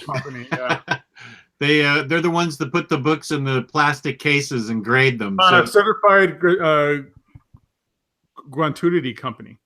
Okay, so they're comics in slab, and Brandon, you can never take them out. Can you imagine that? Somebody And we had to just destroy the case. Yeah, no. That's not the point of these things, apparently. People just collect them, and they're worth a lot of money, and people love paying a lot of money for them too. Again, you're not going to read a $2,000 comic book, dude. Well, I think it's just getting. Well, never mind. This is a completely different topic. No, we're going on this topic. Come on, what do you got? I went to a con this weekend where a guy says this is he's not even selling it slabbed, and he was selling a copy of Amazing Spider-Man 361 for $300. That's and I said, well, hold on. I said, what makes that book $300? And he was like, because I know it's a 9.8, and if you take this to any CGC certified nerds like you, Gabe, they're gonna give it a 9.8, and this book's gonna be worth 3 times as much as that. Now, I was like, I don't even know if that book is worth that much, like with a CGC 9.8. What happens in Spider-Man 361? First full appearance of Carnage. Oh, $300. Yeah, that's how much she was selling it for. That's how much I sold my Spider-Man 300 for, back in 2000. What's that? Let me see. What is this? What is it? 9.8. I don't know, but I think that's the whole CGC mentality. It's like these people that have these stands at these comic book conventions can be like, oh, I grade comic books, and that's that's definitely a 9.8, 9.5, and then the prices get outrageous. 275 for a 9.8 361. See, and the dude was selling it for 300 just because of the CGC shit. Ungraded though. Yeah. I'm with you, Shorty Larson. I'm gonna stick to my guns. Screw CGC. I don't need them in my life. Besides, you can buy them at InStockTrades.com, which is our sponsor. No, but Omar, if you got a good copy of that New Mutants 98, get it CGC, spend the $50 for that, and then flip it and put that towards like a giant size. But no, then that's going to cost that whole disease that I'm going to keep getting more. Oh, giant size isn't the only one I want. I want my first appearance of my favorite character ever, Wolverine. So I have to, go and shank Jess so I could steal a copy of his one. Sell all those porn mangas you have and put it towards a Hulk 180. I thought you listened to the beginning of this episode. I don't have any. My buddy Seth has them. They're gone. I'm just telling you, man, you could buy comics with comics that way. Like, you can get what you want. This is why I got rid of a lot of my singles, was because I went into the trade and collected, the collected comic books. I mean, we are called OmniBros, right? We're not CGC bros. All right, so you have a collected edition with Hulk 181 in it? You know what? You guys want to spin off and have your own channel? Fine. Go. Are you gonna be on it? Jerk each other off talking about your stupid CGC books. No, take it easy. Was that harsh? I'm sorry. Yeah, geez. Wow. Whoa. I like a Jess. That offended Jess, but the whole conversation about porn magazines was. Damn, that's like mom. It's like mom got slapped at the dinner table by dad. You two cut it out. That's enough talk. Leighton Watson has a real question. Can I jump into Uncanny X-Force blind? The Remender run? Yeah. I will say that I jumped into it blind. I had no knowledge of anybody. That's when I really started getting back into comics, collected editions. And I didn't know anything about anyone, and I still enjoyed it. But I enjoyed it a lot more when I read a little Deadpool, figured out ahead of time who Apocalypse was. There was a bunch of stuff going on in that book that I enjoyed it the first time. But then once I read more of the source material that he built it on, I enjoyed it a lot more. Yeah, I was going to say the same thing. I think you can enjoy it. but I think you would appreciate it a lot more if you knew some of these things, like the connection between Archangel and Apocalypse, and how Apocalypse has played this giant role in the X-Men universe for all these years, since practically the beginning of time, almost. I, I mean, it would not. I'm not one to stop anybody from reading a comic book wherever they want to start. And if you feel like it's a good place for you to start and you're enjoying it, then go for it. But it can be a little confusing. But hey, that's what Wikipedia is for. You can look up who is Apocalypse and what are his Force Horsemen. I think they do a pretty good job in that book, kind of giving you an explanation of who Apocalypse Really? is, what's going on. No, I don't think so, man. Jump from the beginning, like the Four Horsemen, they're all, if you even Wikipedia, they're all different characters. You're like, who are these? Who's this old dude playing the flute? I don't think you need to go back and read X-Force 9 or whatever to understand Apocalypse or anything. But with Uncanny X-Force, maybe What's something good for them to read, for him to read to get him ready for Uncanny X-Force, besides just Wikipediaing it? Really, the only book I would ever suggest, or I would suggest reading, is just the X Factor Fall of the Mutants. That's it. It's issues like 22, 23, 24, and 25. Because that really is the beginning of the Apocalypse and the Four Horsemen, and how Angel became Death and eventually Archangel, and how he's always kind of had this control over him. See, now that's good advice from a comic book advisor.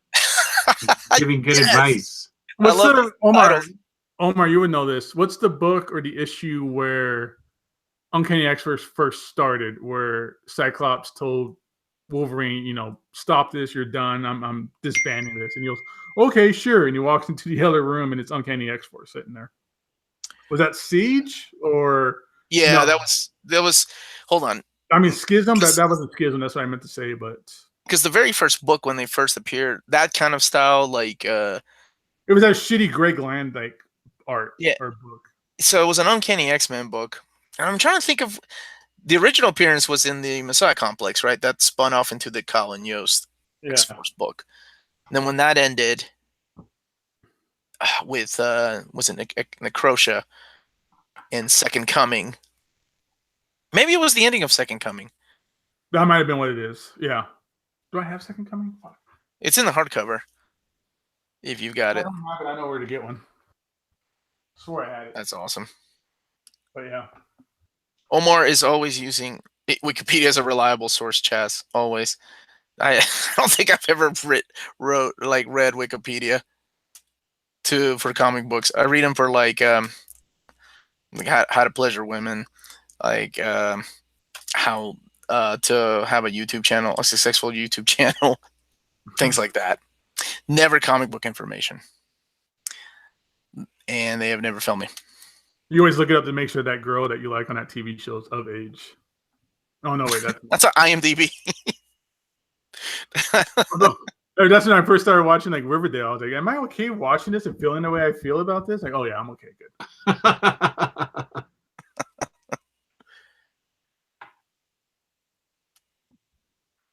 I jumped in and just as Omar was yelling, sorry about that, Joss. I'm really passionate about my non-CGC books that I don't want. For all the CGC, that you don't have, yeah. Apparently Gabe and Jez are going to start their own channel. No, I don't. I mean, I just have them. I'm not saying this or that about them. I just have them. John Wilson says, just after I left you at Baltimore, I sat with a dealer who had spent $40,000 on CGC books. He had them in locked cases, but he showed me a few. He bought them to flip them. Well, only that's capitalism. Never. Yeah, really. God, $40,000. That's what one comic book goes for at Torpedo Comics. We got more than that, but yeah. You're such an elitist. Let's see. Tyler, Omar uses Wikipedia to see what tissues are best to wipe his tears after sex. It had to be mentioned. Oh boy. I love how that's still going on. When I made that joke. Yeah. Wasn't funny then, it's not funny now, especially when it's on me. Hey guys, what are your favorite Animal Man and Swamp Thing runs after Morrison and Moore? That's a good question. New 52 Animal Man, I would have to say. Yeah, that's really about the only stuff I read for Animal Man. I was never interested in that character. You've never read the Nope. Like Coyote, the Morrison stuff. Uh-uh. Oh, I love that stuff. And the stuff that followed afterwards was really good too. I think. Yeah. Was that? I hear it's good, but he just one of those just like weird ancillary DC characters that just Yeah, but great character almost or whatever. much like Starman, if you go with that route, then you're gonna miss out on some good storytelling, brother. I know. I'm sure I missed out on it. I just said I haven't read it, so It's solid. And the run after that, I think it was Peter Milligan, right, Jess? Yeah. That went on after Morrison. That was really good too. I hope they collect Lemire's run. That's a book I'd like to see. And well, I don't know if there's enough content for an omnibus though. How long did it go? 3 trades? I'm looking right now. I want to see. I read the Swamp thing recently that was really good, and I'm trying to think of the author. Was it Mark Miller? I don't know. Just a sec. While you're thinking, Glenn Walker. Whoop, sorry. I would suggest the Battle Angel Alita hardcovers, the Battle Royale hardcovers. They're a little bit hard to find. They're the Tokyo Pop one, but I hope one day they release them. All the Junji Ito work collected in hardcover, like Shiver and Gio and the fish one, not the fish one, Uzumaki. Those are phenomenal. Blame is a good way to collect those as the Ultimate Editions, and then the Fairy Tale Ultimate Editions. Those are great. The Blade of the Immortal Omnibus that have come out. Those are some of the best manga ever written. And of course, the Akira box set is what I'm sure everybody's going to say. Those are phenomenal. Maybe Lloyd's right. Maybe it was 5. What'd you find, Jess? I liked Brian K. Vaughan's Swamp Thing a lot. That was where the introduction of Swamp Thing's daughter was, Tefe. I like Brian K. Vaughan's Swamp Thing a lot. And I would say the new 52 Animal Man was my other choice.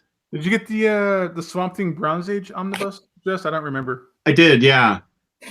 Mm. Yeah, it's a lot of fun. I really enjoyed that book. I really want that Alan Moore. The Absolute, yeah. That's going to be the 2 like hardcovers I have. I've got all 6 of them. Yeah, I got book 1 and book 2 here. I couldn't find the others, so I just gave I'm one of these guys that still holds on to them until I for sure have the Absolute in my hands, because I hate the way DC cancels stuff last minute. I don't want that to happen to me. Don't say that about Transmet like fucking Luis does. Just in general, man, they're just notorious for canceling shit. I don't think they will. It is Alan Moore, and it's one of those books that everybody's clamoring for. It's going to sell like crazy. Yeah, it's one that everybody's been waiting for, because I mean those big books have been out of print for a while.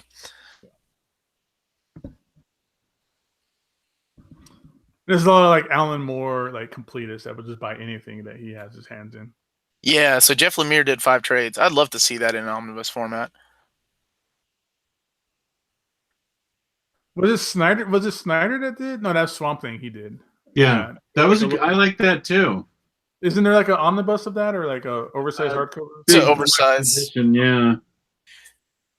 Ooh, I like that stuff, and then like it started crisscrossing with Animal Man, and then like the whole like red and green, like yeah, kind of a little weird. And Animal Man and Swamp Thing crossed, yeah, Rot World, and yeah, that whole Rot World stuff just seemed to kind of drag out a little bit. It was good, but it just took a while for it to actually like have something kind of really occur.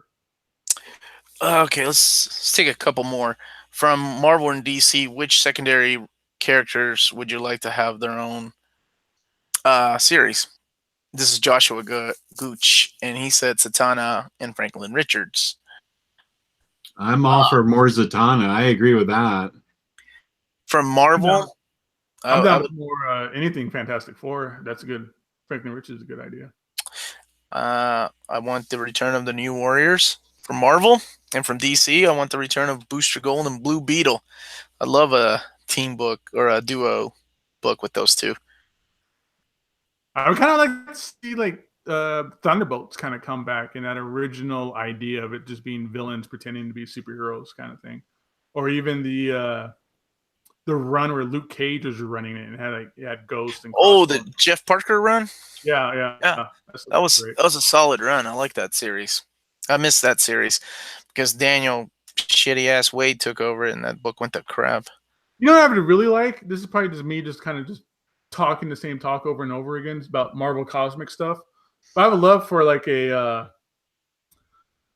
there was a Herald's book at one point that was like a mini series, but I'd love to see like an ongoing Herald's book that has like Nova and Terrax and like Gabriel, like, you know, Walker and all those other characters kind of have like their own series together. It'd be kind of fun. Let's see. When you flip your old books, how do I do it? eBay or store? What route do you guys take? I went the eBay route for a long time with comic books, and then I just ran across some of the most pickiest freaking buyers that I just got fed up and started selling in Reddit groups and then Facebook groups and then eventually Craigslist, which made it a lot easier for pickups. Never meet anywhere dark or their place. Yeah, right. Always well lit, polluted, populated. For me, if it's like a big ticket like whale book or something like that, I won't put it on the group because the group is made and specifically is around the idea of getting books for cover or undercover. So those big whale books, if I was to sell them, I'd probably throw them up on eBay. But anything outside of that, I'd probably put those on the group. So I on the group I try to be fair and because I have that Inferno hardcover and I wanted to trade it for some of the whales that I'm missing, but nobody had it, so I don't know. I'm debating on what to do with it. But that reminds me, I never talked about what whales I was looking for. No one cares. Moved on. You're a dick. Omar, do you ever while you think? No, I'm not thinking. I'm just gonna move on because you told me I was a dick. Dude, I was kidding. Go on, man. Only thing I'm really looking for is JMS Thor and Astonishing X-Men. I think is the only ones I'm really. You still haven't picked up Astonishing? No, because I'm trying to be a dick, and every time they have it on eBay for $100 or best offer, I try to give them a best offer, and somebody buys it immediately for the $100. That's karma, right? It's for flipping all those CGC books. I got to go get my power cord. My computer's running out of juice. Cool. We're going to keep this going as long as possible. Okay, that's why I'm going to go get it. Omar, do you ever worry your children will stumble upon your smut books someday? I just have the Manara ones. That's it. And of course I worry about that. So they got to keep on going to the higher shelves. As they get bigger and bigger.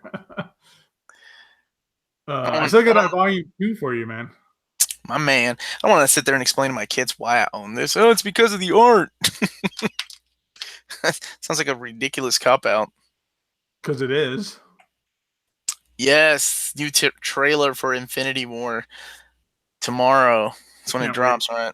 Oh, I can't wait for that movie. I hope the new trailer... Was it Riley that said, I hope the new trailer is just like them saying they're going to release it a week earlier again? Or they're going to release it this weekend so I can lose my shit. That would be great. I'd be happy with that. I can't wait for that. I mean, like I've seen this before. The movie comes out in like a month, a little bit more than a month, and there's like no promotion for it. Like this is going to be the second trailer we're going to get finally. I'm happy with that. I haven't seen an actual poster for it besides like the teaser poster. Outside of like the toys and stuff like that, like we haven't gotten much out of it. Probably because everybody's going to die, or there's going to be some big deaths or some big doings going on. Like I've mentioned many times in this show and on my own show, I want to walk out of that theater with a bunch of kids like crying and a bunch of adults crying over the death of Chris Evans and it's like when everybody took their kid to go see Passion of the Christ. Well, more like Empire Strikes Back. I think we need an Empire Strikes Back for this generation. I feel like this movie could do it because I mean, anybody that reads comic books probably knows that most of these characters will be resurrected within the next movie, Avengers 4, unless their contract is up. then I'm sure they'll make that ultimate sacrifice of like, no, don't bring me back or whatever. Yeah, well, Chris Helmsworth said that his contract is up, which is probably just his way of saying, I need a new pool to be full of money. Cycle Cleveland. I do have my own show. And it's about cycling in Cleveland. I don't know if you've heard of it.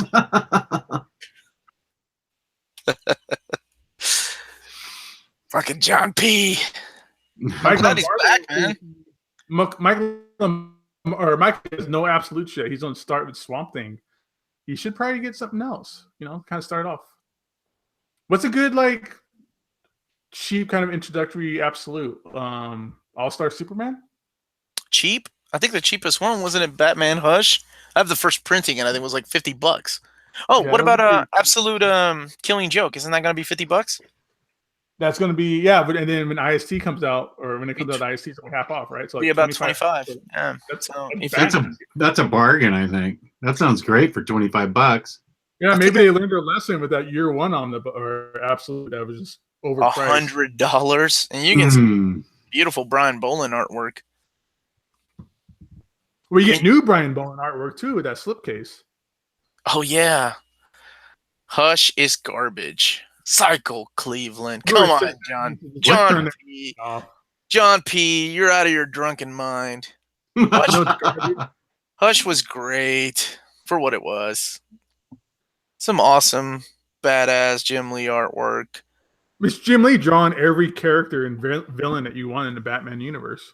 It was the return of Jason Todd, unofficially. Oh my gosh, the chat is hating on Hush. How dare you? That sucks, man. All right. Good heavens. Really? I'm gonna lay it out on the line and just, you know, Hush is one of my favorite Batman books for sure. I like Hush, yeah. I have like so many different versions of it. I probably got like, I was speculating on it way back in the day. I mean, 3 copies of every issue. I got the Absolute. I got the Unwrapped. Oh yeah, I love that book. You really like it. It wasn't that bad or that badass of a book, but it was good. I thought it was enjoyable. It got a lot of people back reading Batman again. Yeah, Caldwell Comics is standing up for it. Good job, Caldwell. So is Omnipool. But yeah, it was fun. I remember when it was coming out, man. It was huge. I remember the big rumor that the Joker was going to die. Do you guys remember that? Like in the single issues, like stores were ordering. It was the cover where Batman's choking the Joker. Like they were going to have a character death. Yeah. And I think it was just like the supposed death of what's his face, his friend Tommy. Hush.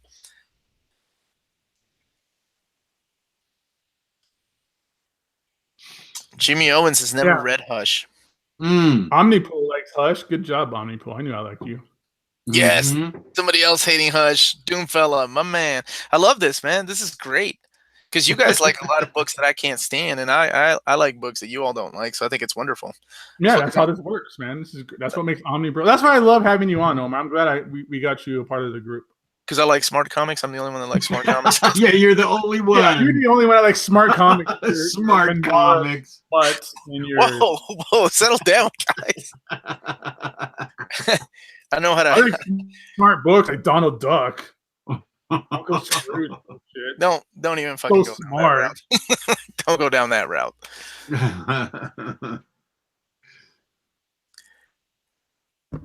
But yeah, it reminds me of hanging out at comic book shops or working at a comic book shop when we would have these discussions for hours, and with people, you know, that would disagree with you, and you try to stand your ground. So it's almost like having a political debate, but not getting angry. And then those ones you don't agree with, you bend up their books and put it back in their pull box. Yeah. Oh, secrets of the comic book store. No, I'm not passive aggressive, you psycho. I don't go to a comic book store anymore because I get my trades from InStockTrades.com, Omar and Gabe. Like you. Why do you do that? Sorry? Why do you do that? Well, because I can get up to 50% off my collected trades, plus a 2 to 3% sometimes loyalty discount. Orders over $50 in the United States get free shipping, bomb-proof packaging, and the best customer service in the United States. That's InStockTrades.com. Brilliant folks there, putting out lots of deals on really smart comic books. Well said. Well said. Thank you. Now, I do have a question. Bomb-proof packaging. Don't try that at home. That's just a saying. Don't test me, Jess. Yeah, right. I put a couple of M80s on each side of my package. I just see some kids suing us. Like, I blew off my fingers because OmniBros told me that these packages came bomb-proof.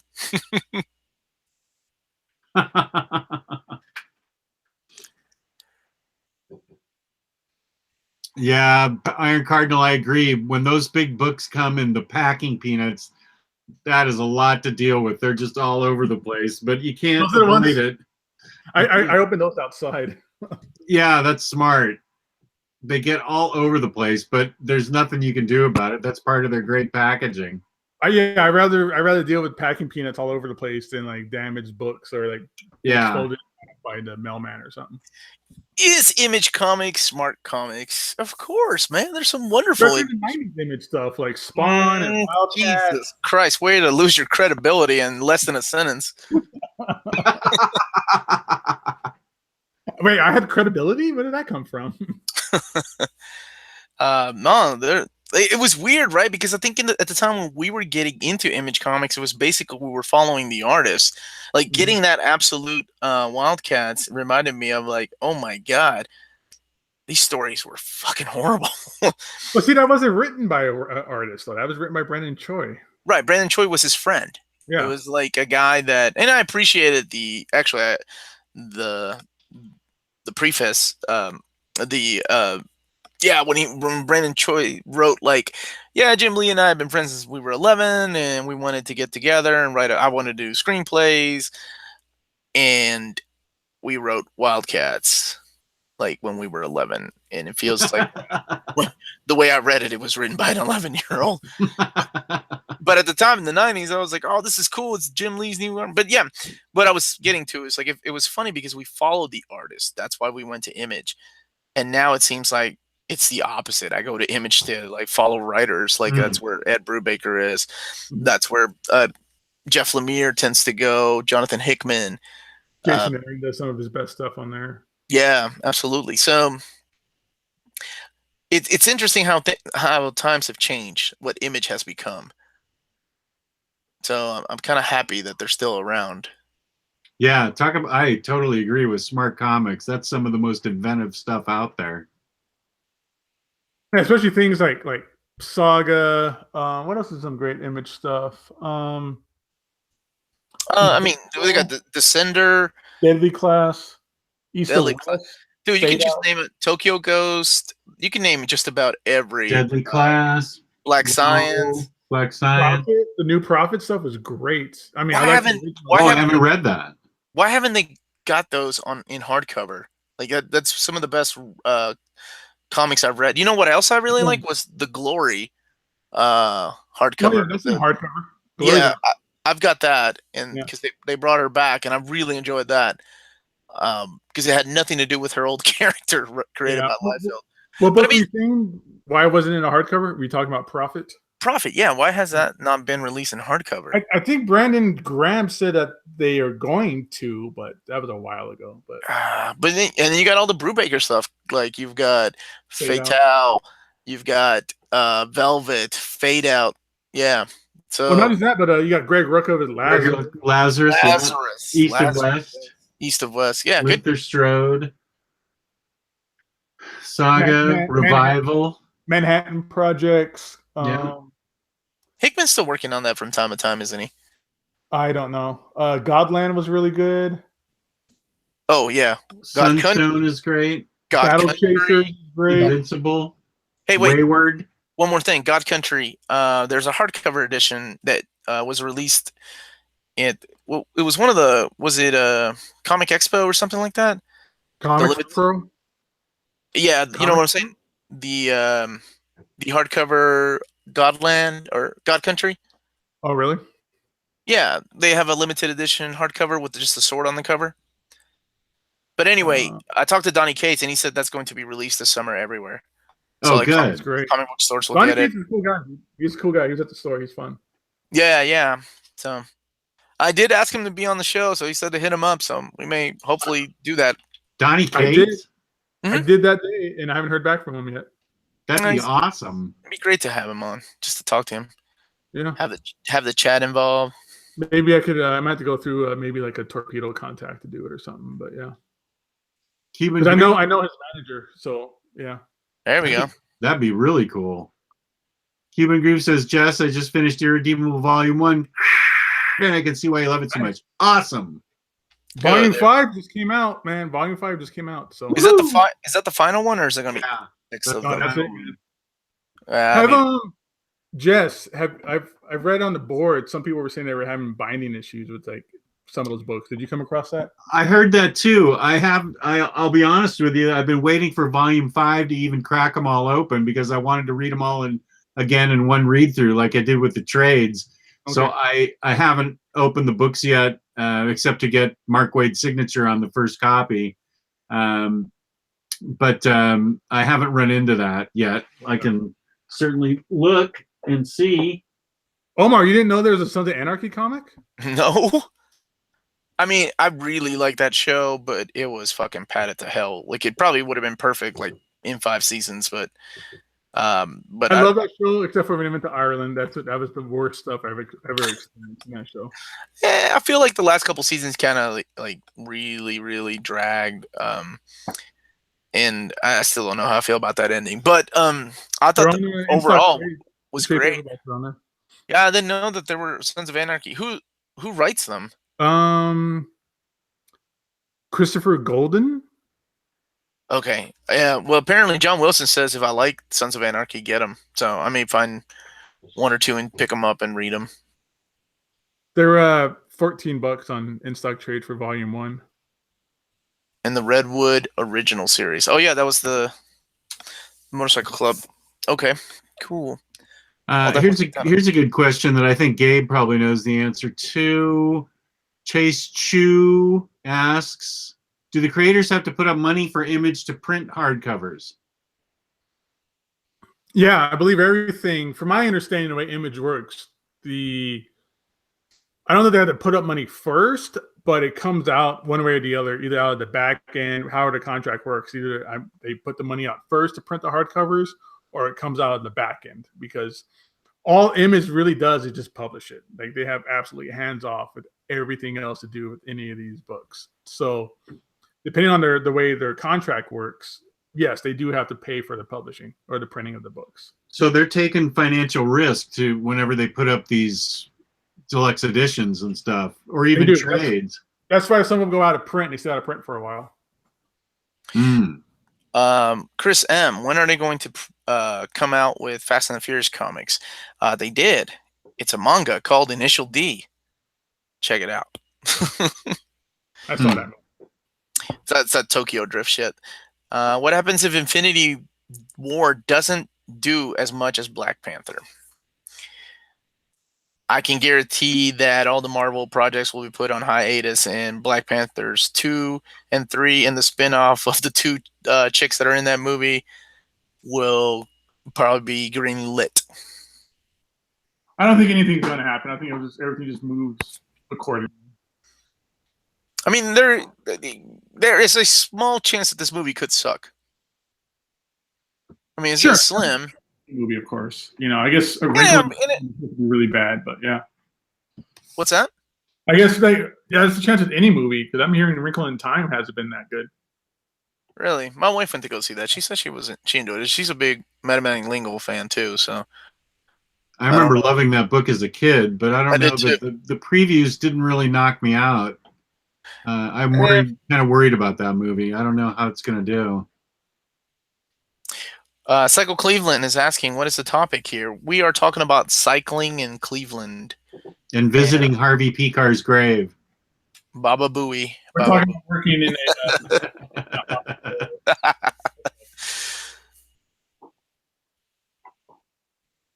So I think Infinity War is going to be one of the first movies I'm going to watch in a long time in IMAX. I usually avoid that stuff.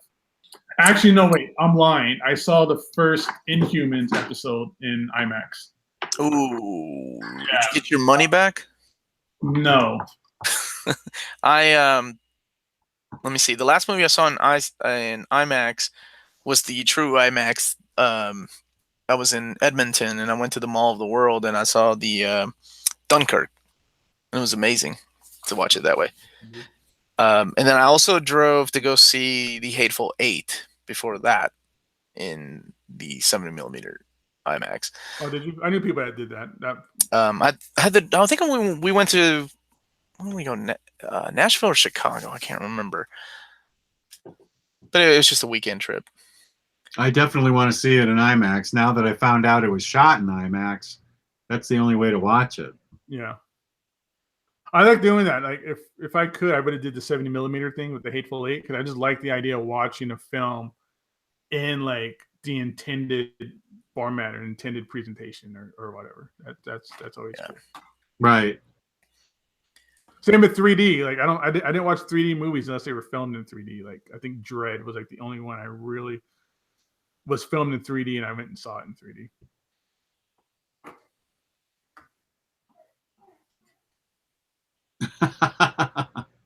If only Fox News was on IMAX. I'd watch that with the sound off, that's for sure. Why is that? Just some hot chicks on Fox News? Oh my God, that's the prerequisite for being on Fox News. You have to be a 9 or a 10 to be on there.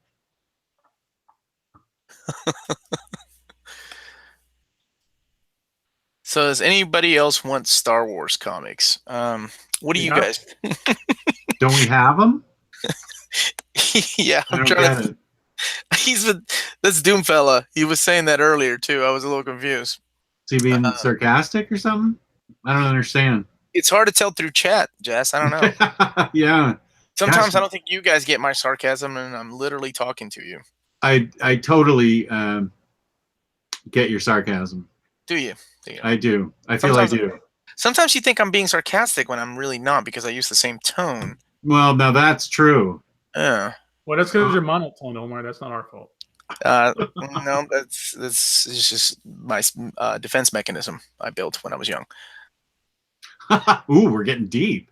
Oh man, now we got some breakthroughs here, peeling down some layers. I've got them, man. I've got plenty of layers. All right, Doom fella. Is he being serious? Because I don't know. I mean, I don't care about Star Wars, so whether they have comics or not, it's not going to matter to me. Oh, that's right. You're the one that doesn't care for Star Wars. I forgot. Yeah. I will definitely buy the Jason Aaron Omnibus. Waiting for that announcement, which I think the third and final hardcover is finally coming out, if I'm not mistaken. So that will wrap up really nicely, and that would make a really good Star Wars Omnibus. And then I still haven't picked up the Mark Waid Darth Vader one either, because I was thinking about just. Did Mark Waid do Darth Vader? I thought he only did Princess Leia. No, I'm sorry. It was Karen Gillan. He did Darth Vader, and I haven't picked that up yet. The Vader Down series was good. I remember reading that. That was fun. Yeah, Dr. Afra is really great too. And she's getting her own oversized hardcover. No, Cycle Cleveland, but I'm doing it right now. I saw that. Oh, by the way, Jess, you don't need to Google Chocolate Rain. It's stupid. Oh, wow. It's not good? Oh, you need to Google Lemon Party. And One Guy, One Jar. Is that the sequel to Two Girls, One Cup? Maybe. Oh, dear. I'm not interested in that. Why are you showing Jess these things that he does not know that exist? Oh, whoa. That girl's always a fun one. She is smoking. Just is the best. This kind of stuff. Look at him just stare at the screen. I'm gonna have to leave the chat for a couple minutes. Uh-oh. That all it takes these days? Yeah, just a couple minutes with these. You could at least screen share, Jess. Come on. Oh my goodness. Thank you, Psycho Cleveland. We need to have a set of videos just with Jess, like old guy reacts to young hot chicks. Old guy reacts to 15-year-old internet memes. Whoa. Oh, okay. Glad you went with the memes. Yeah. It's like we don't need the damn FBI barging into Jess's No, house. no. We already got the classy smut. Give it here. Okay, thank you. Bookmarked. Bookmarked. Oh man, Taylor Alexander Cassidy just joined the episode and have never been more lost. That's why this is a viewer appreciation. We actually, if anybody's still, we got a lot of watchers. This is great. We can always use some more people subscribing and likes because we're getting close to that 1,000 mark, and we are going to end up doing probably some kind of a other appreciation giveaway or special show or something when we hit that 1,000 mark. Does that include the $50 in stock trade card, or are we talking about something else? No. That's going to happen no matter what. But have you had a chance to flip through the Green Lantern Earth 1 yet, Gabe? No, I haven't yet. No, because they came all sealed. I hate when they do that shit. Oh, they did. Okay. Yeah. But I have that. I have Irredeemable. Both of those I have hold. I'm gonna buy them probably tomorrow when I get to work. So you collect the Earth 1 stuff? I don't collect them because I don't have the Teen Titans one, and I think I only have Batman Earth 1 Volume 1. Okay. I like the Superman one was really good. I thought that was interesting. I love the Wonder Woman one. I thought Wonder Woman. Yeah, I don't have that one either. Yeah. Because it's Grant Morrison, I always get a little like I kind of walk on like thin ice around like Grant Morrison books. But that was really accessible. Okay. That was really easy to read and highly enjoyable. Yeah. You don't need to worry at all about that. I know what you're saying. Okay. All right, I heard guys. the art was a little odd. Like they used some of like there's a couple parts where the spinning lasso makes like the panels of some pages, and that's kind of hard to follow. But I mean, whatever. I'm sure I can do that. Hey, you guys keep rocking on. I gotta bounce. Okay, dude. Where can they find you? You can find me on my channel called Near Mint Condition, where we just did an awesome walkthrough of the Lexington Comic Con. We not only get the Bigfoot conventions in Kentucky, we actually get comic book conventions every once in a while. And you can find me with these guys on the Facebook group, which Jess will tell you what that is at the end of the episode, just to hear him fuck that up. So good night, everybody. You two guys keep going. All right, Omar. Good to see you, man. Have a good day. Good seeing everybody. Good night, everyone. Bye. Yeah, Brandon Robinson. I am going to bring that Infinity Gauntlet with me to the screening when I go see it every time. That's pretty exciting that you guys are doing that. Torpedo Comics is doing that special thing for everybody. Yeah, we're going to rent out an IMAX theater for the screening of Infinity War for all of our Pull Box and VIP members.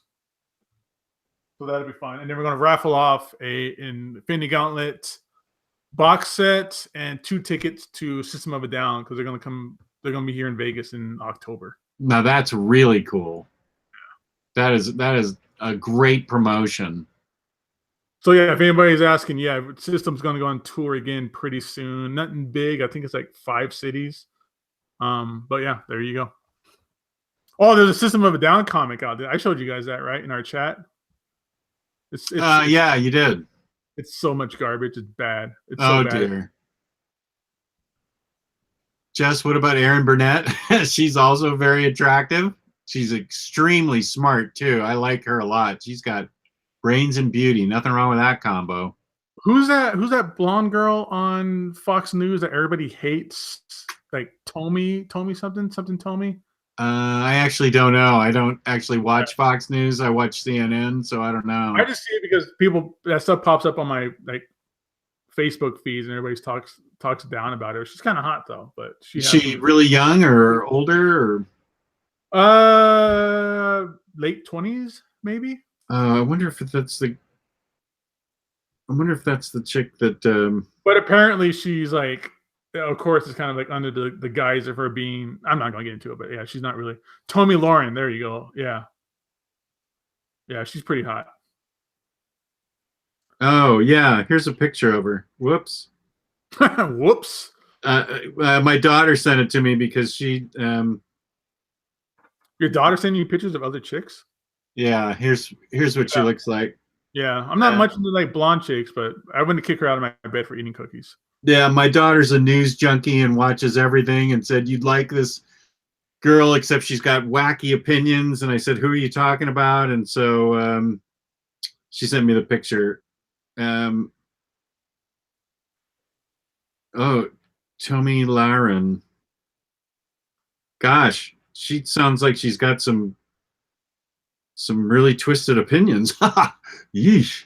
I don't believe they're her opinions, but whatever. I don't mind whatever. But yeah, I mean, I'll watch her all day long with the sound turned off for sure. Right, that's how I feel too.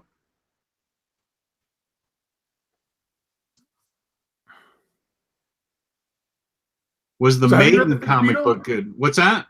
Have you read The Fifth Beatle? Yeah, I have. I love it. I just picked that up today at a store. Oh, I think you're really going to dig it. It's really well written. All right. I mean, it doesn't seem that big, but yeah.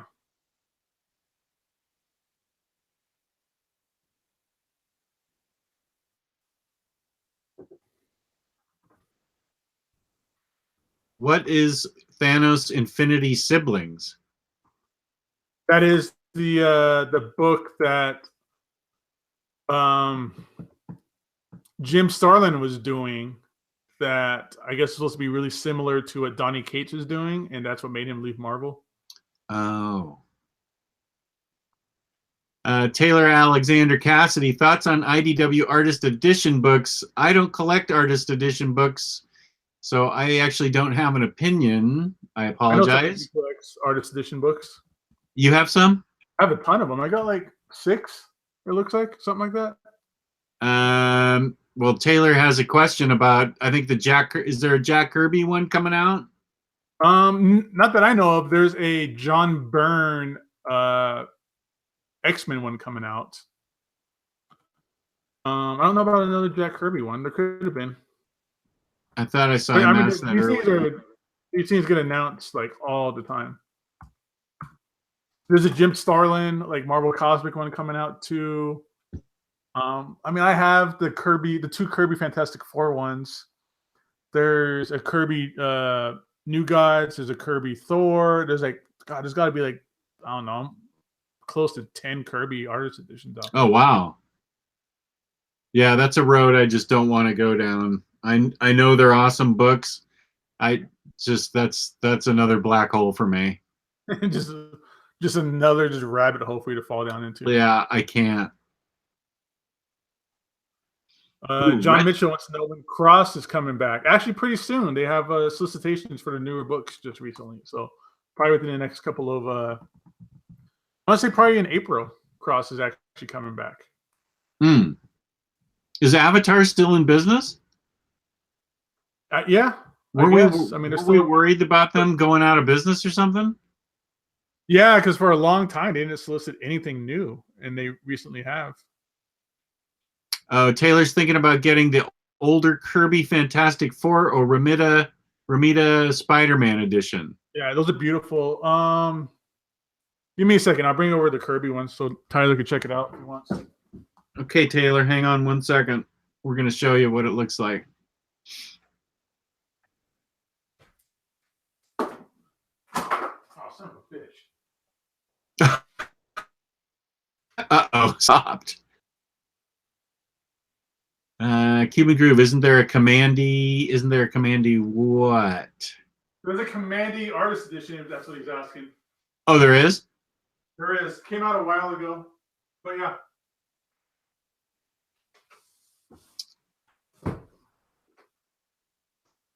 OmniBros' favorite Black Mask comic is 4 Kids Walk Into a Bank from Black Mask. If so, that's my favorite.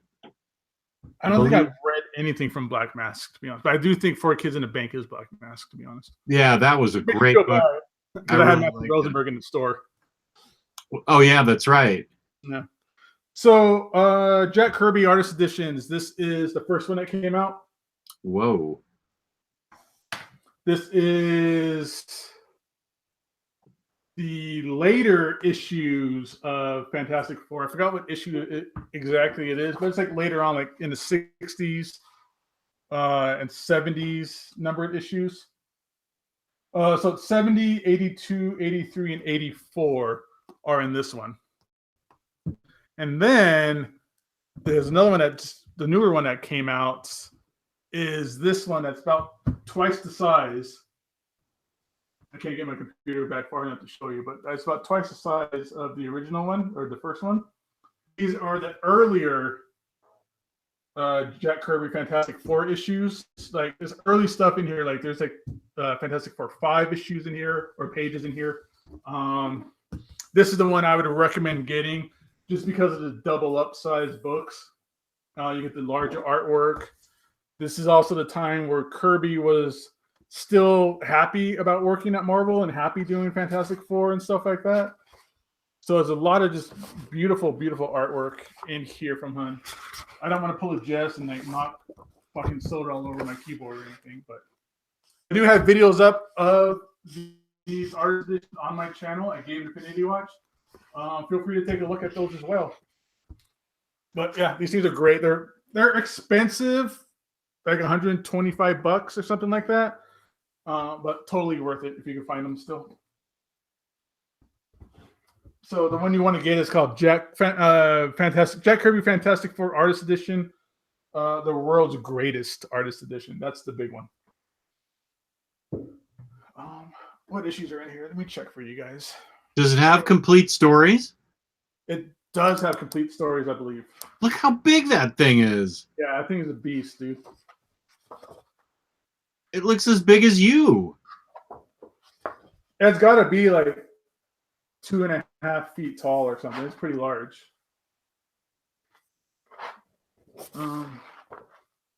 So it has contents. Fantastic Four 33, 45, which is the first Black Bolt Inhuman stuff, 47, and then a bunch of like poster mania stuff. There's even fold out like posters in here that you can fold out like double page spreads.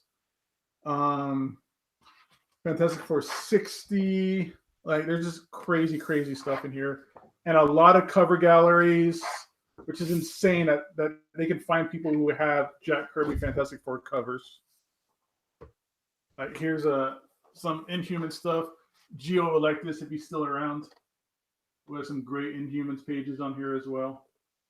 So these things are great because unless you got like $40,000, you'll never own a piece of Kirby artwork.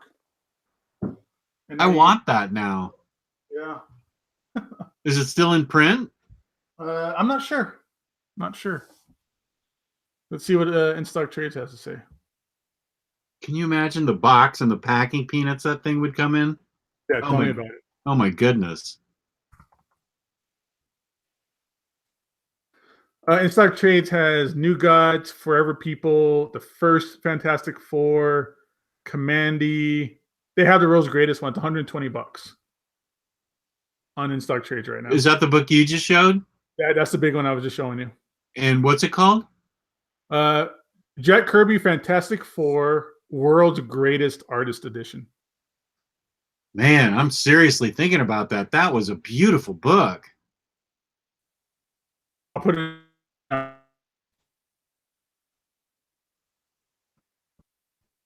Oh, we lost you for a sec there. Oops. There you go. You didn't spill Coke on your laptop, did you? Fucking Nemo. But to solve that problem, I make sure I drink all my wine first. Right.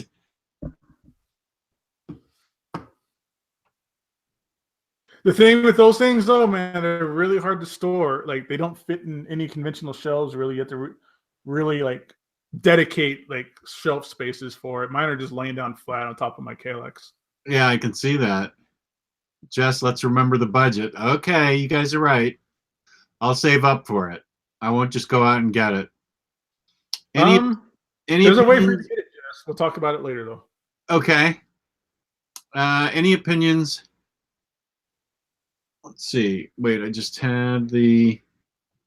Any opinions on DC Universe Classics and DC Direct figures? I want to get some good Green Lantern Universe figures and all I can find for them are DC UC and DC Direct. You could try Big Bad Toy Store. That's where I get a lot of my figures. And if you want statues, DCBS, I believe, and Big Bad Toy Store both sell statues.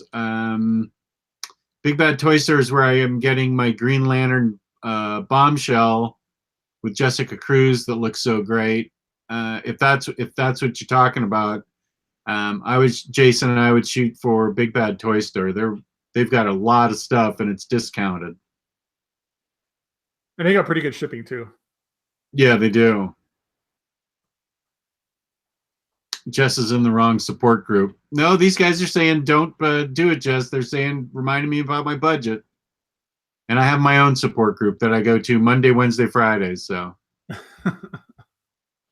can you guys sell me on Descender? Oh, there's no cons, just pros to Descender. That is a fabulous group.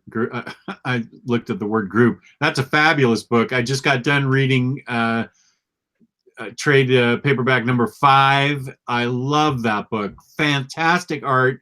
That book deserves a huge oversized hardcover. It is a compelling story, really well written, really well drawn. It looks like it's just watercolor, beautiful watercolors. I can't say enough about Descender. That is a great book. I haven't read it yet. I need to get that hardcover that came out. It's really nice looking. Yeah, I think you'd really like it. It is so good, and it's an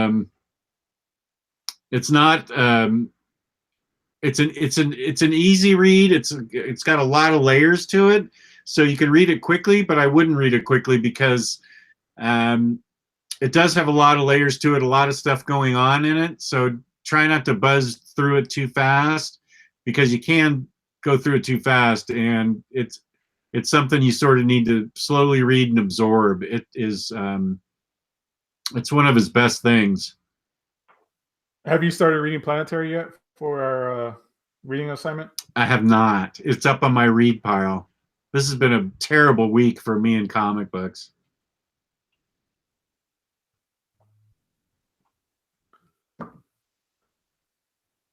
Let's see. Chris M says I'm up to date on that, and it's just getting better. Wow, awesome. That's good to hear. Because what issue is it on now? Like, geez, it's close to 30. I want to say. No, you said there's 5 trades, right? Yeah, there's 5 trades, so it must be past 30. Yeah. Wow. Didn't know Big Bad Toy Store was discounted. Sweet, thanks, Jess. Yeah, they are. You can. One of the last things I pre-ordered before I went on the budget was the new Spider-Man line with. I really wanted the action figure of Mysterio, and that's going to be included in that. And that was a really good price for buying the whole set. But they have single figures too you can get. And if I did a toy show, I would totally have them as a sponsor. They Good night, sponsor a lot of Tolga. shows too. Do they? Yeah. Tolga Burke's going to bed. Thanks for sticking it out so long, Tolga. We've been on for quite a while. Yeah, Thanks bro, for man. being with Take care, us. man. Have a good night. Jimmy Owens says they just released issue 27. Okay, so the books must just be up to 25. The trade paperbacks. Must be 5 issues in a trade or something. Then that's fine.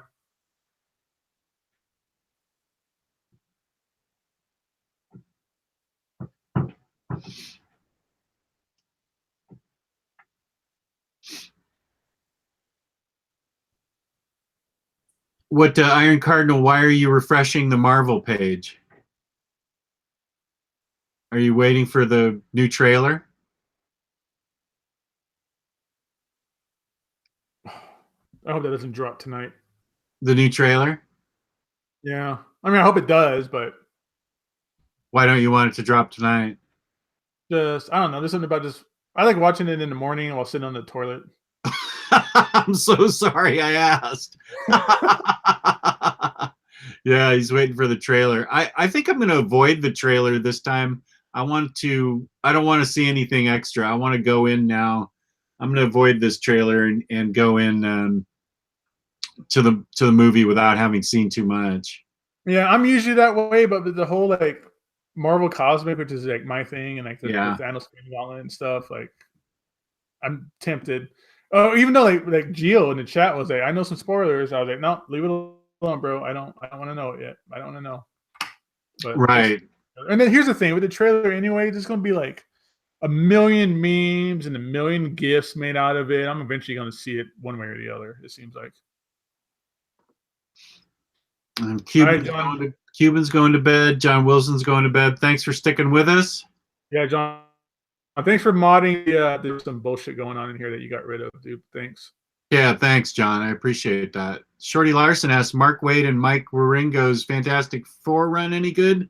Yes. No, it's not good. It's fantastic. It is a fantastic Four run. That's a really, really good book. Recommendation for like newcomers on the Fantastic Four, like not just as like a starting point really, but more like I don't know these characters that well. How can I be familiar with them so I can understand other things later on, or be able to understand like Hickman's run and stuff like that? Mark Waid is fantastic. That word's being used too much in this chat about Fantastic Four. Mark Waid is the perfect writer for character development of this family and this team. So definitely get those books one way or the other. There's trades out. The oversized hardcovers are most of them out of print. There's 3. I think 1 and 2 are really hard to find right now. 2 is really hard to find. Yeah, I know that. That's been hard to find for a number of years. That was the book I was reading when my first son was born. He had to go to ICU overnight. It ended up being nothing, but they just did it just to be cautious. And of course, as the brand new dad, my mom, I sat there next to him in the ICU, and the books I brought with me to read. So they're always going to have a spot like in my heart. Nice. Yeah, Shorty, that's a book you can blind buy based on our recommendations. That's pretty close as close as you can get to a guarantee from us. We both love it. And it's a crime that those things have not been reprinted or in like a new format or anything like new larger format. Yeah, they are beautiful. That's one of my whales or holy grails or whatever is I want to own a piece of Mike Wieringo art from that series. That would be a whale. Yeah.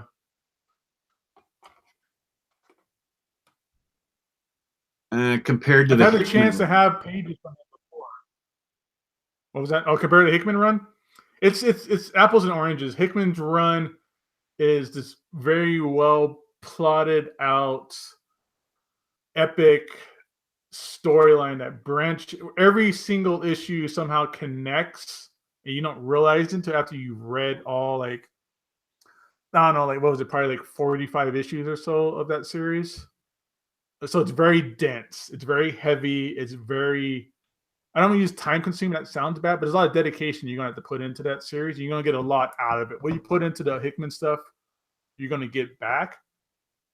But with Mark Waid's run, it's fun, it's loose, and I don't think he had the whole thing plotted out specifically, because there was a point where him and Mike Wieringo got fired from the series or dropped from the series, and then they came back later and finished their run.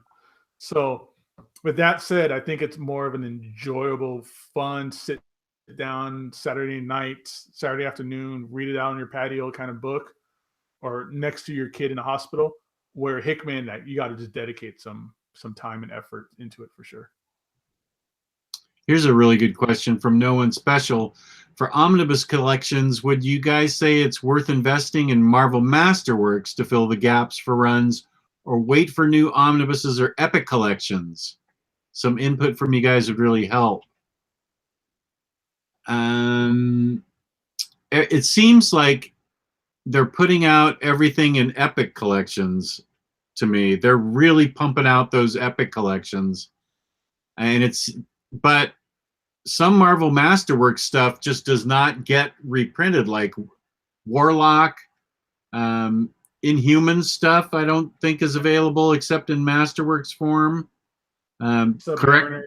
Submariner, yeah, correct me if I'm wrong. Silver Surfer hasn't been reprinted, so and those books are really nice. Those Marvel Masterworks are really nice. So I would go ahead and fill in gaps with those. X-Men, I mean, if you're talking about X-Men specifically, it seems like those get reprinted in omnibus form fairly decently. I'm not the X-Men expert, obviously. But I would go ahead, depending on who you're talking about, I would go ahead and get the Masterworks or just wait for the Epic line. The Epic collections are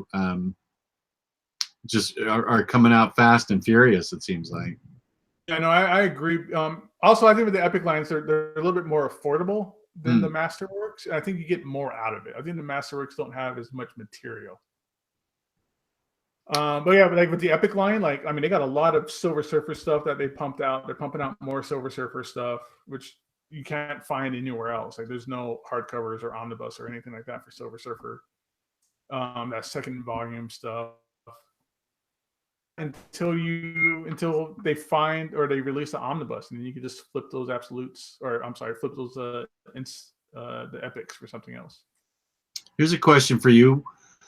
What Fantastic Four run is it where that alien guy with a sword gets cut down the middle and you can see all the layers of his skin and bones? I'm not sure what that is. I don't know. We're going to take a shot for that. I'm not sure. I'm drawing a blank on that right now. I have a sword that gets cut down the middle. I don't know. I'm sorry, man. If this was last night, the viewers would have to take a shot. We don't know.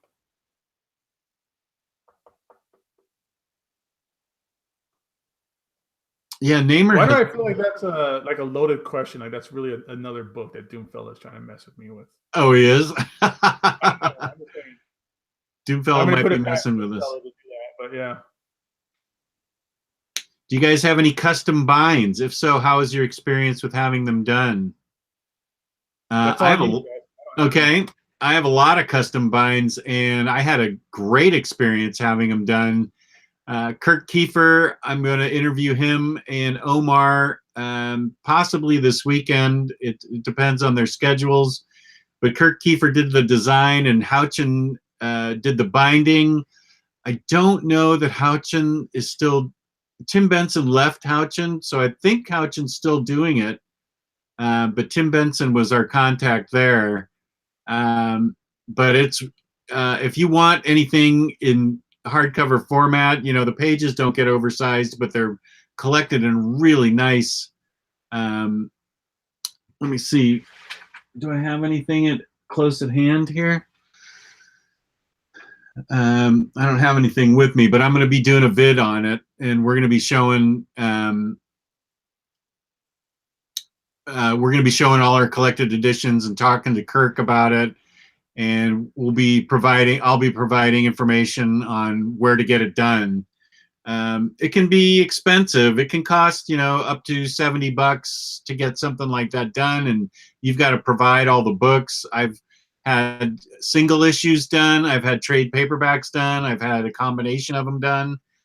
So it's fun. It's a fun project. The king of that is Brooks from the Omnibus Collectors comic swap and community. He has, good grief, I think he just listed 25 different series that he had custom bound.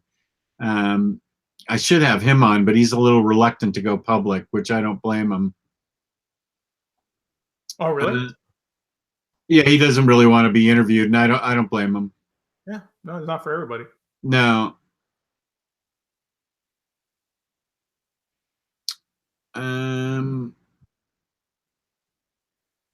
It might not have been Fantastic Four, but I swear Franklin Richards did something.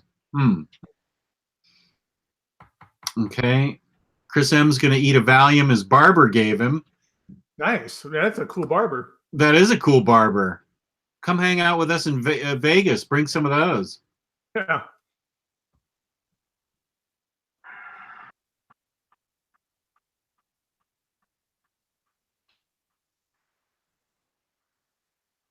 There's gonna be some illicit activity going on when you come out here to Vegas. What's that? There's gonna be so much bad activity going on when you're out here. Starting with In-N-Out, right? Exactly. Yeah, I can't believe that you have one so close to you. Yeah, it's gonna be opening up pretty soon. Every day I drive by it every morning. I see it just getting a little bit more constructed every day. Oh my gosh, that's exciting. So we could literally do a circuit here, Jess, where we could hit a comic book store, some illicit drug dispensary, a record store, another comic book store that's really heavy on graphic novels, trade paperbacks, omnibus, and stuff like that, and In-N-Out, all in like the same street, like within a couple of streetlights of one another. Like the comic book store that has all the trades and hardcovers is in the same parking lot as the new In-N-Out that's getting built. Oh my goodness. Yeah. You live in heaven. You're not going to want to leave, Jess. You're going to move your whole family out here. You're probably right. I may just stay. There's single. no state tax, Jess. No state tax out here. Oh my gosh. I've never eaten at Wahlburgers. I'd love to try it, but there's not one around here. Wahlburger? I've never heard of it. Yeah, Donnie and Mark Wahlberger. They have a third brother, and they invested in his store, and they call it Wahlburgers. Oh, okay. Jess, what are some European comics you recommend? Let's see. I've got 3 right here that I need to read. They came highly recommended by the fabulous Bon Idlehouse. Well, there's my Rocketeer. I wondered where it went. He's just finding treasures in his shit. Yeah, I was looking for Rocketeer up on the different oversized shelf. Let's see. This is a Euro comic that's supposed to be really good, and I just haven't read it yet, but it's Lights of the Amalou. It's got really boss artwork in it. This is supposed to be really good, but I haven't read it yet. The Leaning Girl goes with the Theory of Grain of Sand. So these are 2 books. I've read Theory of Grain of Sand, and I need to reread it because it's a very interesting book, but it's highly intellectual. So my brain's not as elastic as it used to be, so I need to reread it.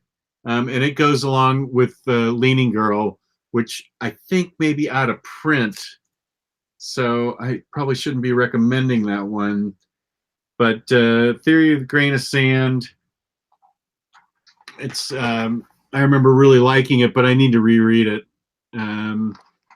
See, some Humanoids books that I liked. Well, there's The Ankle, Technopriest, Legend of the Scarlet Blades.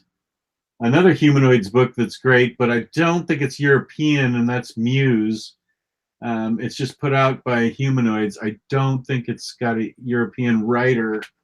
Bouncer's a great book by Humanoids. I loved Bouncer. And let's see what else. That's probably about it for stuff. I know the Eternaut. That's not European. That's South American. And that's really all about I can pull up right now.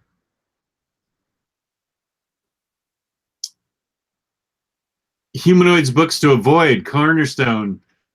Good question. Savage Highway. Do not get that book. Savage Highway is awful. Awful.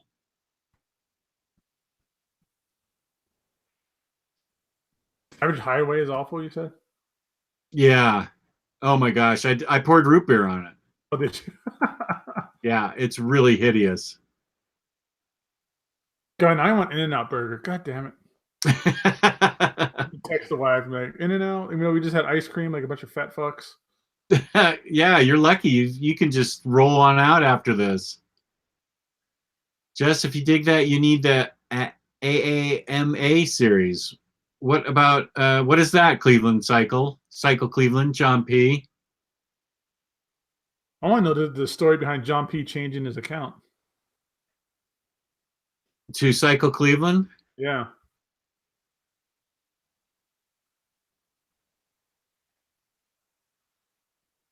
I've never been to Mile High Comics either.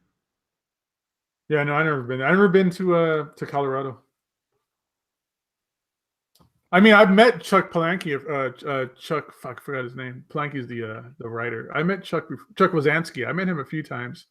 He's an odd dude, and his grading on his books on his website is kind of weird. But yeah, I've never been there. Oh, because he started a YouTube channel about cycling around Cleveland. Oh well, there you go. That's almost a little too on the nose. I'm trying to think of it. There's I'm one. gonna subscribe to that channel now just because it's John P. Yeah. No, there's another really good humanoids book that I really liked, and I'm drawing a blank on it now. Damn it. Shoot. I did a video on it, and now I can't remember what it was called. Damn it. I really enjoyed it. Stupid brain. What about? Did you mention Judge Dredd? That's some good European stuff, right? That's all by European creators, right? Yeah, I've read Judge Dredd before, but I'm not an expert on it by any means. I enjoyed the Judge Dredd that I read. I especially enjoy Judge Anderson, the one that can read your mind. She's cool. A hot one from the movie. I haven't seen that. Oh no, you haven't seen the Dredd movie? Is it good? Yeah, it's excellent, man. You'll love it. This is the most recent one, right? Yeah. I think I've heard other people say good things about it too. Yeah, no, man, it's fantastic, dude. I love it a lot. Like, it barely did well enough in the theaters, but there's like this huge following behind that movie to try and get a sequel made. And apparently there's like rumors and stories that it's going to go to Netflix. But it's great. Yeah, you're missing out if you haven't seen that movie. Okay.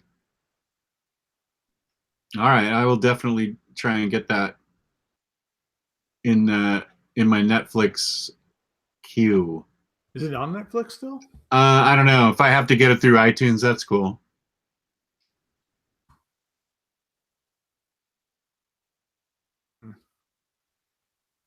Well, we've been on 2.5 hours, Gabe. Wow. I'm starting to go numb. Yeah, it seems like a lot of people are leaving anyways, so it might be our time to kind of cut out too. Damn it. So, Jess, if somebody wants to buy great omnibus hardcovers, trade paperback collections, but don't have a lot of budget to work with, where's the best place for them to find that? The place would probably need to save up to 50% on your hardcovers and trades, give you a loyalty discount, and give you free shipping on $50 or more in the United States. That place would be instocktrades.com. And saying that, I can't believe they're actually our sponsor. That is really pretty darn cool that we've gotten sponsored by InStock Trades. I think they are really cool people. It is cool, and it's just one of those things where we've always been talking them up before we were sponsored by them, and now we're sponsored. It's like, all right, cool. Well, what changes? Absolutely nothing. You know? Yeah, we still talk about them all the time. Yeah. Oh, Nick Munoz just showed up and wants us to keep going. Keep going. Keep the dream alive. Well, you better give us some topics or questions, Nick. Give us some questions to answer then, because people are going to bed now. It's already past 10:30. This old guy's way past his bedtime. Yeah, you had your supper like at 2:00. The early bird, the early bird. So Gabe, where can they find you on social media? You can find me on Instagram as Gabe Infinity Watch. We also have a Omnibros Instagram as well. I'm also on YouTube as Gabe Infinity Watch, where you can check out those Jack Kirby Fantastic Four artist editions, as well as other spotlight videos that I've done on books. And I'm also on the Omnibus Collectors Facebook group as well. And can you tell us about the OmniBros podcast? Oh, yeah. We are on iTunes. So you're able to actually download this video on your phone or iPod or whatever your podcasting device is. And that way you can watch this show later. You can watch it at work. You can watch it or listen to it as you drive, because you can still lock your phone and still hear the audio. So yeah, subscribe to there as well so that you can get us popping up on your phones. But make sure no kids are around, because earlier I told the chat to F off. So make sure there's no kids around for this particular video.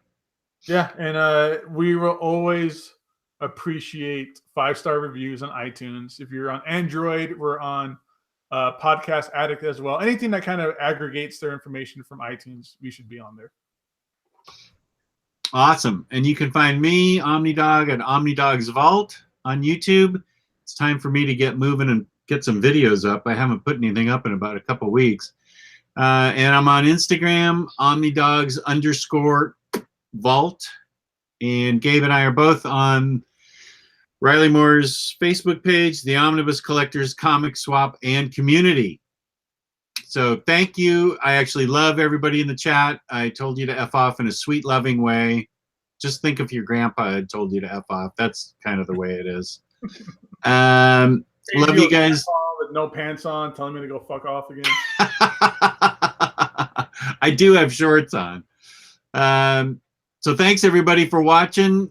And we got a lot of good future topics out of this chat. So thank you for that. And this is Thursday, so you will see us again on Monday, where we are going to have something special planned. If we can get everybody to show up, we're going to have a really fun show. But I don't want to say anything yet, because I want to make sure everybody's going to show up. Yeah, you don't want to tell everybody that we're going to give them money and then nobody shows up to give them money. Okay, everybody. And it's not the discount code, so don't think it's the discount code. That's not it. We don't have that yet. Nor is it the gift card yet. That's later in the month. Right. And don't forget to read Planetary Omnibus, or anywhere you can read Planetary, because that's going to be our discussion at the end of the month. And peace and love. Peace and love. Thank you for watching. We love you all. Good night, everybody.